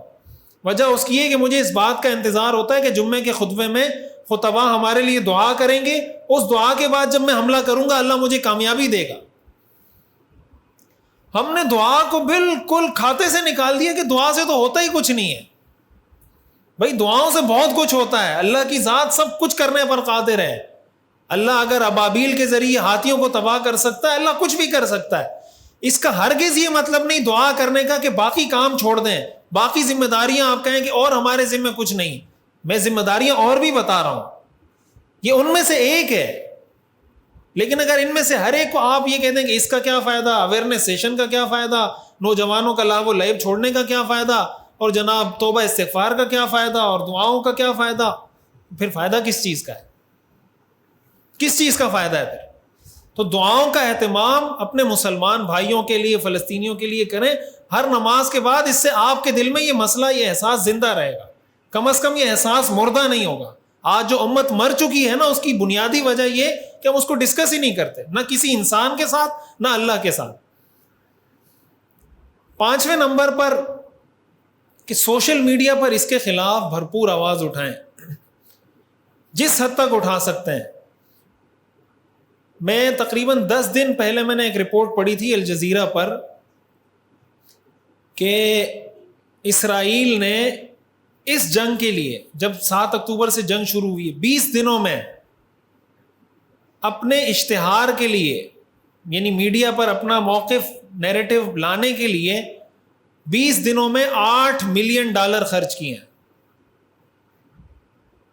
اور وہ زیادہ اشتہارات انہوں نے وہ بھی بتایا تھا کہ برطانیہ, فرانس اور جرمنی, ان 3 ملکوں میں انہوں نے اشتہارات دکھائے یہ ثابت کرنے کے لیے کہ ہم تو بہت مظلوم ہیں, ہم پہ حملہ ہوا ہے, ہمارے لوگوں کو مارا گیا ہے. ان ویڈیوز میں یہ چیزیں دکھائی گئی ہیں, اور اس کو پروموٹ کرنے کے لیے کتنے پیسے لگائیں؟ $8 ملین. $8 ملین کا مطلب 2 ارب 22 کروڑ روپے پاکستانی 20 دنوں میں انہوں نے میڈیا پہ لگائے. ہم کہتے ہیں سوشل میڈیا سے کیا ہوتا ہے, جب نہیں ہوتا تو وہ پاگل ہے جو $8 ملین 20 دنوں میں لگا دیے اس نے. تو بھائی جو آواز اٹھا سکتے ہیں وہ تو اٹھائیں, ان کی حقیقت تو آشکارا کریں, دنیا کو تو بتائیں ان کی سفاکیت کہ یہ ہے انسانیت کے علمبردار جو چیمپئن بنتے ہیں انسان کے, یہ ان کی حقیقت ہے. ان کی مظلومیت, مسلمانوں کی مظلومیت دنیا کو بتائیں.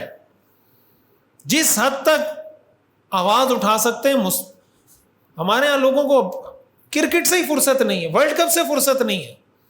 پاکستان ہار گیا, پاکستان جیت گیا, افغانستان ہار گیا, افغانستان جیت گیا. تو آپ مجھے بتائیں نا کہ ہمارے نوجوان جب ورلڈ کپ سے فرصت نہیں ہوگی ان کو, تو وہ فلسطین کے لیے آواز اٹھائیں گے؟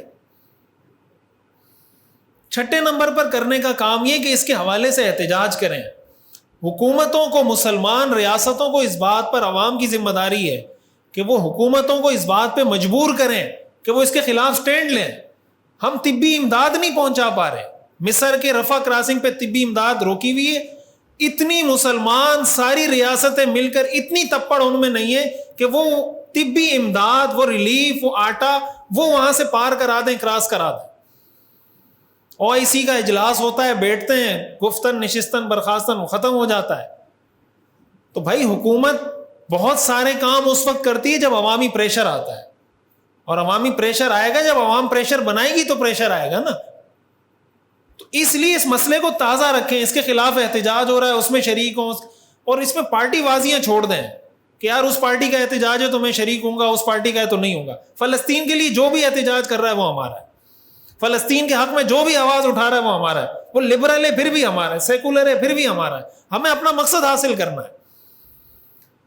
اسی کے ساتھ ساتھ ان کی امداد کی کوشش کریں, جو امداد ہم کر سکتے ہیں, مالی امداد. ظاہر بارڈر بند ہے, کھلے گا تو جو بھی مستند ادارے اس کے لیے کام کر رہے ہیں ان کو سپورٹ کریں. حدیث میں آتا ہے نا کہ ایک صحابیہ نے حضور سے بیت المقدس میں نماز پڑھنے کی فضیلت پوچھی, حضور نے ان کو فضیلت بتائی. تو صحابیہ نے پوچھا کہ اگر کوئی وہاں نہ جا سکے تو کیا کریں؟ آپ نے فرمایا وہاں کے چراغوں کے لیے تیل بھیج دیں, یہ بھی ایسا ہی ہے گویا آپ نے وہاں نماز پڑھ لی. یہ حدیث ہے. تو بیت المقدس کے دیوں کے لیے, چراغ کے لیے تیل بھیجنے کی اگر فضیلت ہے تو وہاں بیت المقدس کے مسلمانوں کے لیے امداد بھیجنے کی کتنی فضیلت ہوگی. اس طرح تو شریک ہو سکتے ہیں. اسلام میں جہاں جہاد بالنفس ہے وہاں جہاد بالمال بھی ہے. جہاد بالمال اسلام کا پورا ایک چیپٹر ہے, اس سے بھی غافل نہ ہو. لیکن اس میں ظاہر ہے کہ مستند اداروں کو دیکھنا چاہیے. 2 نمبر لوگ بہت ہوتے ہیں, پیسے کھا جاتے ہیں, اسلام سے جمع کرتے ہیں, پہنچاتے نہیں ہیں. وہ پھر ہر انسان کی انڈیویجول پرسنل وہ ذمہ داری ہے کہ وہ پھر اس کو میک شور کرے کہ ایسے ہاتھ میں آپ دیں کہ جو مستند طریقے سے آگے پہنچا دیں. اسی کے ساتھ ساتھ جو مسلم حکمرانوں کی ذمہ داری ہے, مسلم حکمرانوں کی ذمہ داری تو میں آلریڈی بتا چکا ہوں کہ اس طرح کے مواقع پر مسلمان حکومت کی ذمہ داری ہوتی ہے کہ وہ کھڑے ہوں, اس کے خلاف سٹینڈ لیں. جیسے میں نے بتایا یورپی یونین کا اتحاد بن سکتا ہے, ان کا ایک ویزا ہو سکتا ہے. ہم جب مسلم امہ کی بات کرتے ہیں لوگ کہتے ہیں نہیں ملک بننے کے بعد اب مسلم امہ کا تصور ختم ہو گیا. مسلم امہ کا تصور ختم ہو گیا, یورپی یونین کا تصور ختم نہیں ہو رہا. اگر یورپی یونین الگ الگ ملک ہونے کے باوجود ایک امت بن سکتے ہیں تو مسلمان ممالک الگ الگ ملک ہونے کے باوجود ایک امت کیوں نہیں بن سکتے؟ مسلم امہ کا تصور کبھی ختم نہیں ہوگا. اس پر آواز اٹھائیں, اس کے لیے لابنگ کریں کہ بھائی مسلم امہ کا تصور ہمیشہ برقرار رہنا چاہیے. ملکوں کی سرحدوں کی بہت اہمیت ہے, وہ اپنی جگہ مسلم ہے, لیکن اس سے مسلم امہ کا تصور دھندلا نہیں ہونا چاہیے. جہاں مسلمان کو تکلیف ہوگی اس تکلیف کو ہم محسوس کریں گے. تو حکومتوں کی جو ذمہ داری ہے وہ تو بہت بڑھ کر ہے. وہ تو ظاہر ہے کہ وہ وہاں ان کو جہاد کرنا ہو, ان کو سپورٹ کرنا ہو, کچھ بھی ہو, وہ حکومت کی ذمہ داری ہوتی ہے. ایک عام آدمی کے بس میں یہ نہیں ہے کہ وہ وہاں جا کے جہاد کرے یا وہاں جا کے قتال کرے. اور اسی کے ضمن میں کہ اصل کرنے کا کام یہ کہ جذباتیت یا اشتعال میں آ کر ایسی کوئی حرکت نہ کریں جس کا نقصان مسلمانوں کو, کوئی ایسی حرکت نہ. اب میکڈونلڈ کا بائیکاٹ ہوا ہے نا, اس میں اچھی بات یہ کہ بائیکاٹ ہوا ہے اور کہیں کسی میکڈونلڈ کی فرنچائز پہ کسی نے حملہ نہیں کیا, کہیں نہیں ہوا, لیکن بائیکاٹ چل رہا ہے اس کا. اب اگر جذباتیت میں آپ آئیں گے, آپ کہیں گے نہیں ادھر حملہ کر دو ادھر حملہ کر دو, اس کا فائدہ نہیں ہوتا, اس کا ہمیشہ مسلمانوں کو نقصان ہوا ہے. ان کی جو مصنوعات ہیں ان کا بائیکاٹ کریں. حضرت شیخ الاسلام مفتی محمد تقی عثمانی صاحب دامت برکاتہم جمعے کا حضرت نے جو بیان کیا اس میں حضرت نے فرمایا کہ لوگ ہم سے پوچھ رہے ہیں کہ فتویٰ دیں کہ ان کی مصنوعات کا بائیکاٹ کرنا کیا جائز لازم ہے اور ان کی مصنوعات استعمال کرنا حرام ہے یا حلال ہے. تو حضرت نے فرمایا یہ فتوے کا مسئلہ نہیں ہے, یہ غیرت کا مسئلہ ہے. اگر کسی آدمی میں رتی برابر بھی غیرت ہے نا, بھائی آپ کے گھر پہ کوئی حملہ کر دے اور آپ جا کے مفتی سے فتویٰ پوچھیں گے کہ مفتی صاحب میں کیا کروں اس کے ساتھ, یا آپ پہلے اس کو جواب دینے کے بعد مفتی صاحب سے پوچھیں گے کہ مفتی صاحب میں نے یہ کر دیا, آپ بتائیں صحیح تھا غلط تھا. تو مصنوعات کا بائیکاٹ تو کر سکتے ہیں, اور میکڈونلڈ کا تو سب سے پہلے بائیکاٹ کرنا چاہیے. انہوں نے کھلے عام سپورٹ کیا اسرائیل کو, اسرائیلی فوجیوں کے لیے کھانا بھجوا رہا ہے. اور بائیکاٹ میں اس چیز کا بھی خیال رکھیں کہ بعض اوقات ہمارے ہاں اس طرح کی فہرستیں شیئر ہونا شروع ہو جاتی ہیں جو اسرائیلی ہوتی ہی نہیں ہیں. اب کسی کو کسی کمپنی والے سے دشمنی ہے, وہ اس کی تصویر لوگوں لگا کے چلا دے گا کہ اسرائیلی پروڈکٹ اس کا بائیکاٹ کریں. کسی کو کسی سے دشمنی ہے, یہ قادیانی پروڈکٹ ہے اس کا بائیکاٹ کریں. یہ نہ کریں, اس کا بھی نقصان ہمیں ہی ہوگا. جذباتیت میں فیصلے نہ کریں, اشتعال انگیزی میں فیصلے نہ کریں, پوری سمجھداری کے ساتھ, تحمل, بردباری کے ساتھ سوچ سمجھ کے فیصلہ کریں کہ ہم نے کیا قدم اٹھانا ہے. تو کوئی ایسا قدم جذباتیت میں اٹھانا جس کا نقصان اپنے آپ کو. میں ابھی پڑھ رہا تھا کہ جب تاتاریوں کا حملہ ہوا تو علامہ ابن تیمیہ رحمہ اللہ ایک جگہ سے گزر رہے تھے تو کچھ لوگ شراب پی رہے تھے. تو علامہ ابن تیمیہ کے ساتھ جو لوگ جا رہے تھے انہوں نے ان کو کہا کہ یار شرم نہیں آتی, شراب پی رہے ہو, یہ فلاں فلاں, ان کو ڈانٹا. علامہ ابن تیمیہ نے کہا بھائی ان کو چھوڑ دیں, نہیں ڈانٹیں, تاتاریوں کے حملے کے وقت کی بات بتا رہا ہوں. انہوں نے کہا شراب پی رہے ہیں کیسے منع نہ کریں؟ انہوں نے کہا یہ شراب اس لیے پی رہے ہیں کہ یہ اپنے آپ کو قتل ہونے سے بچا رہے ہیں، یعنی ان کو یہ لگے گا کہ یہ مسلمان ہی نہیں ہے، شراب پی رہے ہیں اور اس طرح کے جیسے اوباش قسم کے لوگ ہیں، ان سے ہمارا کیا لینا دینا، چھوڑ دو ان کو۔ تو انہوں نے کہا کہ اس شراب پینے سے ان کی جان بچ رہی ہے، تو اس لیے ابھی ان کو شراب پینے سے منع نہیں کرو۔ یہ علامہ ابن تیمیہ رحمہ اللہ، علامہ ابن القیم رحمہ اللہ نے اپنی کتاب میں یہ واقعہ لکھا ہے۔ تو جذباتیت میں آ کے بعض اوقات کوئی جائز کام بھی ناجائز ہو جاتا ہے، بعض حالات میں ضروری نہیں ہے کہ ایک جائز کام، بعض اوقات کسی منکر کے خلاف آپ نکیر اس انداز میں کرتے ہیں کہ وہ نکیر اس سے بڑا منکر بن جاتا ہے۔ یہ جو ہمارے اکابر نے، علماء نے، مفقہاء نے ہمیشہ لکھا ہے کہ مسلم حکومت کے خلاف آپ خروج نہیں کر سکتے۔ کیوں نہیں کر سکتے؟ اس لیے کہ خروج میں فساد زیادہ ہے، بغاوت میں فساد زیادہ ہے، فائدہ نہیں ہے اس میں، اس لیے وہ کہتے ہیں آپ خروج نہیں کر سکتے۔ حالانکہ آپ دیکھ رہے ہیں کہ ایک منکر ہو رہا ہے اور منکر پر نکیر کرنا شریعت کا حکم ہے، لیکن فقہاء یہ فرماتے ہیں کہ اس منکر پر نکیر اگر آپ اس طریقے سے کریں گے، اس سے منکر ختم نہیں ہوگا، اس سے ایک اور بڑا منکر پیدا ہو جائے گا۔ تو اس چیز کو سمجھیں۔ بعض اوقات لوگ جذباتیت میں آ کے آپے سے باہر ہو جاتے ہیں، اپنے دماغ کو سکون میں رکھ کے فیصلہ کرنے کی پوزیشن میں ہے کہ ہم نے کرنا کیا ہے۔ ان ساری چیزوں کو اگر ہم سامنے رکھیں، دعاؤں کا بھی اہتمام کریں، جو ہم سے بن پڑتا ہے وہ ہم کریں، تو اللہ تعالیٰ کی ذات سے امید ہے۔ باقی جو جنگیں ہیں یہ ہوتی رہتی ہیں، اس سے اس طرح مایوس نہیں ہونا چاہیے کہ یار مسلمان تو شکست کھا رہے ہیں۔ ابو سفیان جب مسلمان نہیں ہوئے تھے، حضرت ابو سفیان، وہ ہرقل کے دربار میں جب ان کو بلایا نا پوچھنے کے لیے، ہرقل نے جب حضور نے ان کو خط لکھا تھا تو انہوں نے کہا کہ یہاں آس پاس ان کے قریبی کوئی لوگ ہوں تو ان کو بلائیں، میں ذرا اس سے پوچھتا ہوں کہ یہ کس ٹائپ کے لوگ ہیں۔ تو انہوں نے ابو سفیان کو بلایا، وہ اس قافلے کے ساتھ گئے ہوئے تھے شام۔ ہرقل نے کچھ سوالات کیے ان سے۔ ایک سوال ان سے یہ کیا تھا کہ تمہاری ان کے ساتھ جنگ ہوتی ہے؟ ابو سفیان نے کہا بالکل ہوتی ہے۔ تو کہا تمہیں فتح ہوتی ہے یا ان کو فتح ہوتی ہے؟ تو حضرت ابو سفیان نے فرمایا کہ الحرب بیننا و بینہم سجال، یہ بخاری کی حدیث ہے، ینالون منا و ننال منہم، کہ جنگ ہمارے اور ان کے درمیان ڈول کی طرح ہے۔ جیسے کنویں سے ڈول بھرے جا رہے ہوتا ہے نا، ایک ڈول خالی ہوتا ہے، دوسرا بھرتا ہے، دوسرا خالی ہوتا ہے، تیسرا بھرتا ہے، تیسرا خالی ہوتا ہے، چوتھا بھرتا ہے۔ تو کبھی کوئی ڈول بھرا ہوا ہوتا ہے، کبھی کوئی خالی ہوتا ہے۔ مسلمانوں نے فتوحات کا بھی بڑا دور دیکھا ہے، تو جب فتح حاصل ہوتی ہے شکست بھی ہوتی ہے، یہ جنگ کا حصہ ہے۔ گرتے ہیں شاہ سوار ہی میدان جنگ میں، وہ طفل کیا گرے جو گھٹنوں کے بل چلے۔ مایوس ہونے کی، شکست خوردہ ہونے کی، اور اس طرح کے بندہ ڈس ہارڈ ہو کے بیٹھ جائے، ڈس اپوائنٹ ہو کے بیٹھ جائے کہ یار ہم تو کچھ نہیں کر سکتے، ہم تو مر گئے، کھپ گئے، اس کا مطلب تو یہ ہے کہ وہ دشمن آپ کو شکست دینے میں کامیاب ہو گیا۔ اصل آپ کی کامیابی یہ ہوگی کہ پوری توانائی کے ساتھ مسلمان آج بھی اس توانائی کے ساتھ کھڑے رہیں کہ ہم شکست خوردہ نہیں ہیں، ہم ان کا جواب دیں گے، ہم ان سے لڑیں گے، ہم ان کا مقابلہ کریں گے اور ایک دن انشاءاللہ فتح حاصل کریں گے۔ اللہ تعالیٰ ہمیں سمجھنے اور عمل کرنے کی توفیق عطا فرمائے۔ آخر دعوانا الحمدللہ رب العالمین۔ حضرت مفتی صاحب کا بیان ہوا اور انہوں نے قضیہ فلسطین کی جو مختلف جہات پر روشنی ڈالی ہے۔ پوری دنیا کے مسلمان اس حوالے سے اتنے عرصے سے بے چین تھے کہ عرب ممالک اور مسلم ممالک اس حوالے سے اپنا کردار کیوں ادا نہیں کر رہے ہیں، اور ابھی تک ہمارے فلسطینی مسلمانوں کو تنہا کیوں چھوڑا ہے۔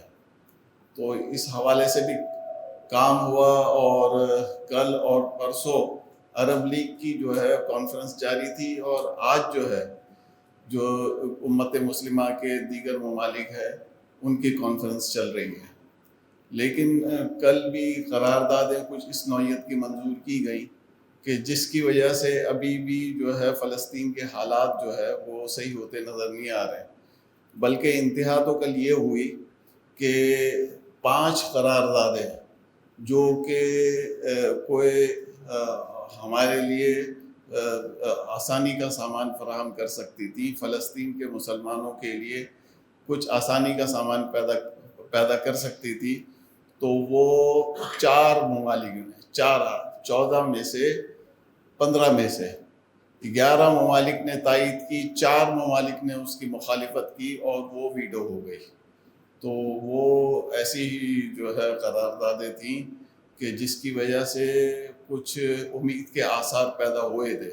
مثلاً اس میں سے ایک قرارداد تو یہ تھی کہ جن مسلم ممالک میں امریکی اڈے ہیں وہاں سے وہ ممالک جو ہے وہاں سے اسرائیل کو تیل اور اسلحہ لے جانے کی اجازت نہیں دیں گے.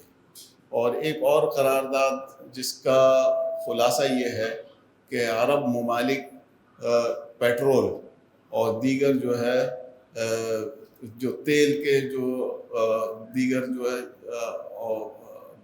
پروڈکٹس جو ہیں اس پر پابندی عائد کریں گے، اور ان کو جو ہے پوری دنیا میں اسرائیل کو ایک طریقے سے زیادہ تر مسلم ممالک جو ہے تیل بیچنے پر پابندی عائد کریں گے، اس کو بھی ویٹو کر دیا گیا. آج جو ہے OIC کی کانفرنس ہے، تو آج ہم دیکھیں وہ چل رہی ہے، اور آج ہم دیکھیں کہ نتیجہ کیا نکلتا ہے. لگتا ہے ایسا ہے کہ آج بھی کوئی نتیجہ برآمد نہیں ہوگا، اس لیے کہ زیادہ اہم کانفرنس جو تھی، زیادہ اہم سیشن کل اور پرسوں کا تھا. اس کے ساتھ ساتھ ایک اور بات جو افسوسناک ہے وہ پاکستان کا کردار ہے. اس بار پاکستان بالکل بیک بینچز پر ہے، اور پاکستان اس حوالے سے کوئی کردار ادا نہیں کر رہا ہے. اور جب جو ہے پہلے اس نوعیت کی کانفرنسز ہوتی تھی تو پاکستان جو ڈرافٹنگ جو قراردادوں کی جو ڈرافٹنگ وغیرہ جو ہوتی تھی اس میں بڑا اہم کردار ادا کرتا تھا اور آگے ہوتا تھا صلاح مشورہ دینے میں. لیکن اس بار پاکستان کا بالکل بھی شمار نظر نہیں آ رہا ہے اس حوالے سے. اور اللہ تعالیٰ ہمارے ملک کی حالت پر بھی رحم فرمائے. اس حوالے سے بھی ہمیں اپنا کردار ادا کرنے کی ضرورت ہے. مفتی صاحب نے مالی معاونت کے حوالے سے بات کی ان فلسطینی مسلمانوں کے لیے. تو جامعۃ الرشید کا جو ایک پلیٹ فارم ہے پاک ایڈ ٹرسٹ، اس کے زیر اہتمام جو ہے فلسطینی مسلمانوں کی امداد کے لیے جو ہے فنڈس وغیرہ جو ہے کلیکٹ کیے جا رہے ہیں. اور ہم نے بھی یہاں انتظام رکھا ہے جن حضرات اور خواتین کو اس سلسلے میں کوئی کنٹریبیوشن کرنا ہے. تو مردوں میں تو ذکی بھائی ہیں سامنے ہمارے بیٹھے ہوئے ہیں، تو ان کو آپ اپنے فنڈس وغیرہ جو لکھوا سکتے ہیں. انہوں نے ہاتھ بھی اٹھایا ابھی، اور جو حضرات جو پہلی مرتبہ آئے ہیں انہوں نے اپنے نام رجسٹر نہیں کروائے تاکہ ان کو میسیجز وغیرہ ملتے رہیں. تو وہ رجسٹریشن فارم جو ہے یہاں ہمارے کاؤنٹر پر پڑا ہوا، اس میں اپنے نام جو ہے وہ رجسٹر کر سکتے ہیں. اگلا ماہانہ درس انشاءاللہ تعالیٰ 10 دسمبر کو ہوگا. انشاءاللہ کسی فکری موضوع پر ہم بات کروائیں گے. خواتین میں جو ہے وہ ہماری ذمہ داران بیٹھی ہوئی ہیں، وہاں بھی جو ہے فنڈز وغیرہ کوئی دینے ہوں تو دے سکتے ہیں. پاک ایڈ ویلفیئر ٹرسٹ کی رسید انشاءاللہ تعالیٰ کل پرسوں کے بعد مل جائے گی. اور دیگر یہ عرض ہے کہ آسان ترجمہ قرآن یہاں کاؤنٹر پر موجود ہے، کاسٹ ٹو کاسٹ دیتے ہیں، کوئی نفع وغیرہ اس پر ہم نہیں رکھتے ہیں. جن حضرات کو قرآن کریم کا آسان ترجمہ اور تفسیر درکار ہو تو وہ ہمارے یہاں سے یہ لے سکتے ہیں.